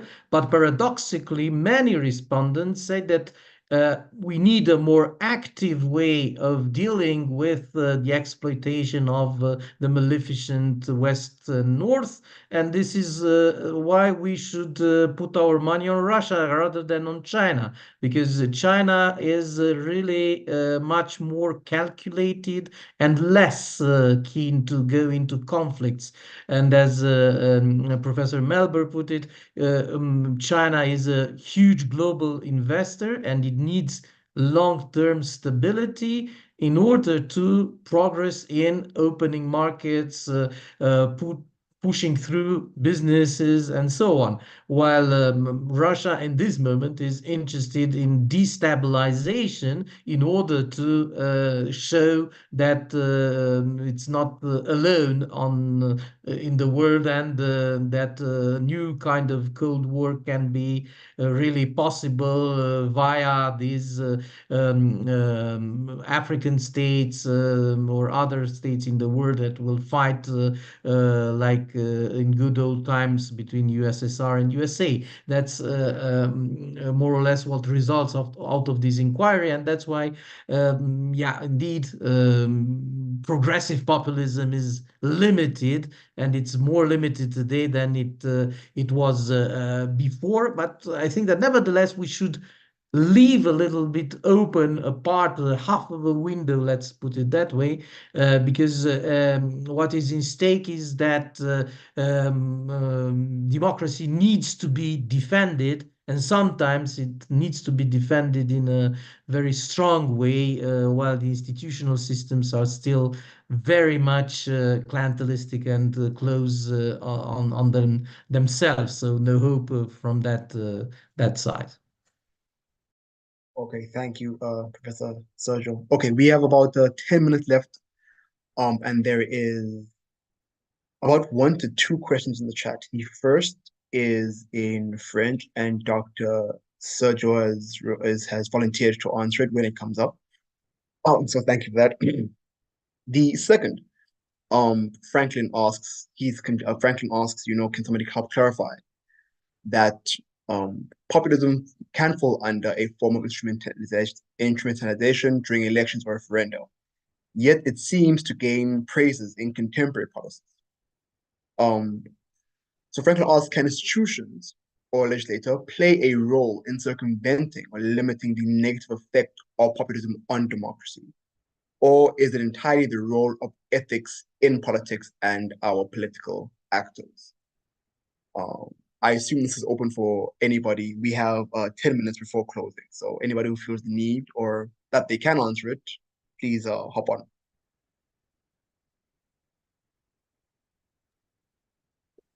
Bonjour. Bonjour. Oui, moi, c'est Milimuno Idrissa. Je suis étudiant à l'université UBB de Cluj, c'est en Roumanie. J'ai une question par rapport au thème d'aujourd'hui, le populisme. Et lorsqu'on regarde l'Afrique, la montée en puissance de ce leader populiste, est-ce que l'on ne peut pas aussi se focaliser sur la mentalité même du peuple africain? Qu'est-ce que je veux dire par là? Lorsque vous prenez l'entièreté, bien sûr, de ces leaders populistes qui évoluent aujourd'hui en Afrique, ils se focalisent souvent sur le niveau intellectuel de la population pour pouvoir asseoir leur stratégie populiste. Est-ce que cela ne dépend pas aussi de la manière dont le peuple africain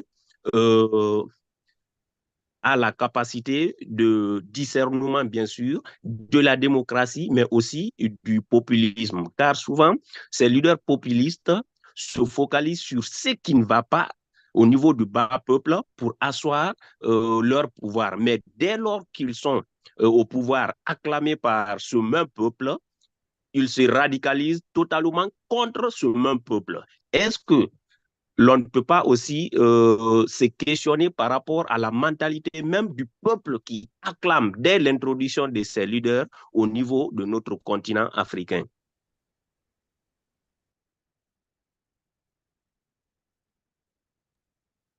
If you want me, I can try to answer, but should I do it in French or in English? I would love if you could in both, if you could summarize it in English, and then, but I'd love for you to answer him first, or really briefly, and then give a translation of his question, and then a quick one for us in English. That would be amazing. Thank you. I think he understands English. Ah. He can't speak English, so I will summarize. The question is about the level of education, mainly of the people, and the strategies of the parties in power to contain populism in relation with that. And but my answer, but I urge others also to try to answer this question, would be that this is very much dependent not necessarily on the intellectual level of the people, because of I really believe that if we settle this kind of obstacles related to the level of studies, we condition the people in function of that for the political activities, participation, and so on. We go back 5 centuries ago, and especially in Africa, this could mean that a very small portion of the population will be able to be politically active. And I don't think that this is at all the solution. The solution is elsewhere, is in the democratic practice. Once again, the examples maybe of Benin, but also Senegal, especially, where because of the practices of alternation that were repeated during the last 30 years, there was collective consciousness that prevented the confiscation of power by the elites with or without a populist discourse. And that's why an anti-governmental, somehow progressive populist discourse was able to be framed. This doesn't come all of a sudden. This comes with the democratic experience, and this comes with the elections, regularly organized elections in better conditions than in other parts. So that's why the system has an important duty to be aware of the need to create these conditions of possibility for the democratic practice, and that could also orient even the populist movements in the opposition towards much more, let's say, less liberal, less radical in the bad sense of the word, ideas and actions. Thank you, Dr. Michel. Hello, Neil. Hi, Gabriel. Yeah, it's Derek. Maybe I want to attempt an answer to.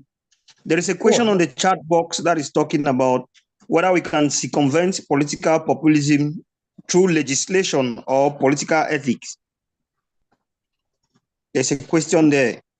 I think that it touches my presentation. Mm-hmm. And I want to just briefly say, we would not want to give the legislator that possibility to do so, because those in charge of the state machinery might just use it as an avenue to suppress free speech.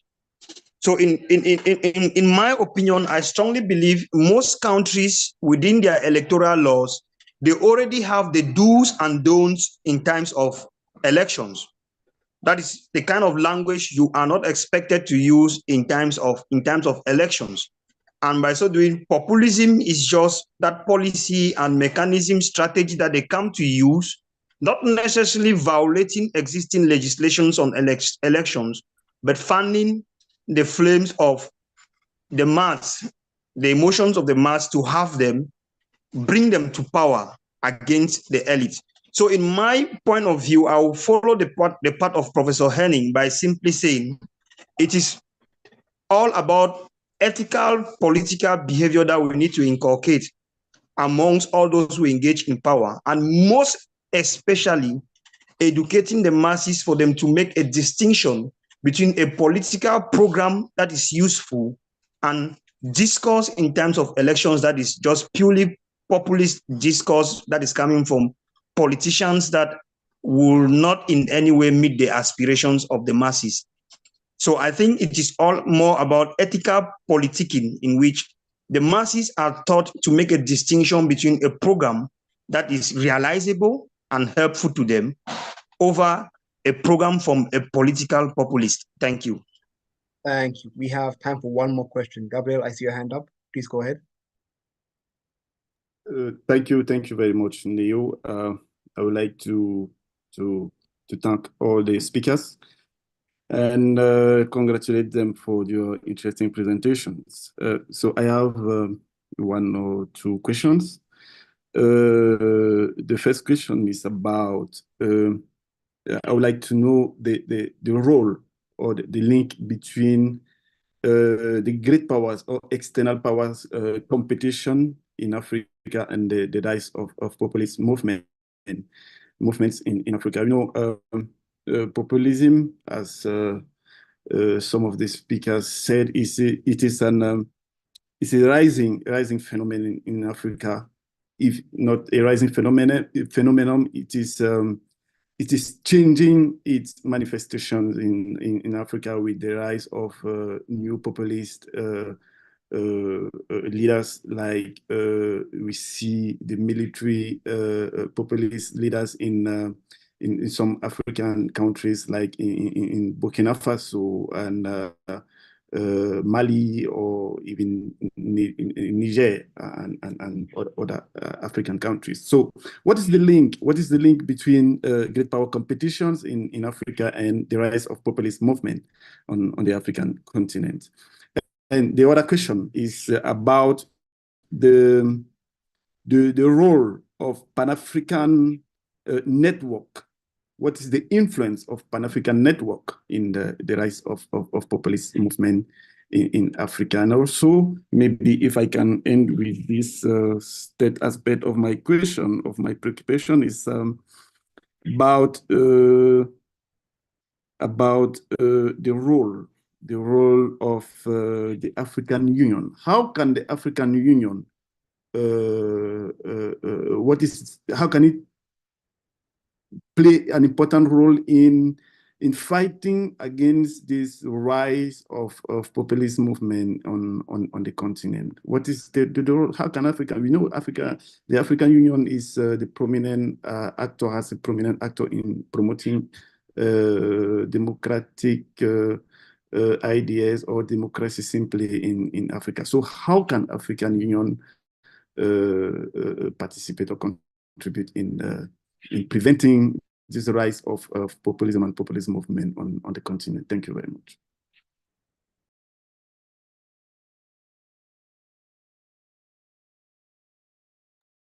You are mute. Okay, there I am. Thank you, Gabriel, for the question. Do any of the speakers have the ability to answer really before we wrap up?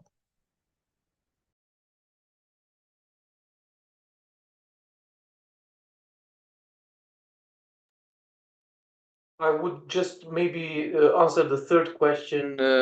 Unfortunately, the African Union is really blocked in its initial project, and I think that the capacity of the African Union to influence in a positive sense by containing populism, by and by prompting liberal democracy, good governance, is very limited by the very fact that, let's be honest, in the leadership of the African Union, we've got lots of people practicing anti-liberal and populist policies. So we cannot expect very much from the African Union itself.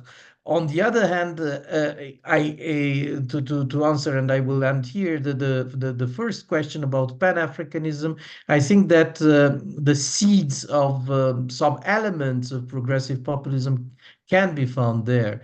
And I was astonished when meeting lots of respondents during my inquiries about the fact that they really, how to put it non-academically, they didn't give a damn about the frontiers as they are today. Lots of them said that they would prefer a much more transfrontalier kind of populist emancipatory movement that could lead to a real capacity of the African people to have a say in politics as opposed to what happens today. So, and this also reduces the possibility to slip towards racisms, xenophobia, and other such elements. So that's a part of the project that was repeatedly prompted and then abandoned, but it may contain the seeds of some emancipatory elements in order to regulate the actual situation that we have to admit that is not very bright more than 60 years after the independence of most African states. Thank you, Dr. Sergio. Okay, we have reaching the end of our panel. It's been absolutely fantastic. We are rejoined by Dr. Dendere, who will give a few short words. Pleasure to have you back. Please take it away. Thank you, Neil. Thank you, everyone, for showing up and for staying with us as long as you have. If I were to summarize what we've had today, it is that the rise of populism is necessitated by root issues that are on the continent, poverty, income inequality. These are the issues that make it possible for politicians that come in with grandiose policies to fill in that gap, right? Because at its very heart, populism is about making individualized, particularized promises to particular groups within the society. And that is made possible when there are so many grievances, when there is clear income inequality, when there are very many poor people. And that's something that we're seeing coming up in the South African election, right? So I'm living in Cape Town, which is a paradox of a city. You have a lot of money, you have extreme poverty. And to attract voters on either side, politicians have to say things that are sometimes outlandish. But I also think that something really wonderful that's come out of this panel is reminding us that populism in some countries is existing or coexisting with democracy. And it is that the dangers of populism can be tempered by strong democratic culture, by strong democratic institutions. So in countries like South Africa, Namibia, Botswana, Ghana, it is not that there is a lack of populist politics, but it is that there are other things. The constitution is strong, the institutions are strong, people's engagement with democracy is strong. And so when you have that, the problems that come with populism are not as grave as when you look at Uganda or Zimbabwe, in places where the political space is very, very small. And so there is nothing to curb the bad side or the bad actions of political actors. And so the regime in Zimbabwe, which is not very different from ANC in terms of their roots, can make outlandish promises, can create what I wrote down here is fictionalized enemies, right, to the people. But the economy is not doing well. The people live in fear. The judiciary is not free. The media is not free. That gives this populist rhetoric, legs to grow faster, to go faster, in a way that is more tempered in South Africa because other institutions work. It's not saying that the democracy in South Africa or in Kenya or in Ghana is where it should be, but it's saying that when some aspects of democracy work, like in Senegal, when some aspects of democracy work, then the other political problems are much, much easier to curb and control. But in countries, Cameroon, Zimbabwe, Uganda, there are many, many more problems for democracy that allow for autocratic rule to gain ground. So thank you to our panelists for well-prepared and well-thought-out remarks. You've given us a lot to think about, and we can't wait to read the publications that come out of your work. And thank you so much to ECPS for planning this and putting it together. And I have to note that this is also a panel that was very diverse and very representative of the global views that are studying African politics. So thank you so much for that work. Have a good evening, everyone, wherever you are. And thank you, Dr. Oh, please don't leave. Thank you, Dr. Tendere, for your wonderful moderation. We've come to the end of the panel. Dear attendees, thank you so much for your questions, your time, really, really important, and your comments. It's really enriched the panel. And it's given our panelists, I hope, a lot to think about. I, too, am looking forward to hopefully publications from our panelists. But for the attendees, please mark your calendars for the 30th of May, where we have our next regional panel titled The Resurgence of Expansionism Tsarism, Populist Autocracy in Russia. Out on the 30th of May, the link will be up on our website shortly. Again, we'll have this session recorded, uploaded onto our YouTube channel, and over the next week or two, we will publish the panel report from this channel. Thank you again for your time, your energy, your efforts. Have a lovely rest of the day and a lovely rest of the week. Thank you for being here. Goodbye. Thanks, Neil. Bye-bye. Bye-bye. Bye-bye. Thank you very much. Thank you for coming. Thank you. Thank you. Thank you for your questions.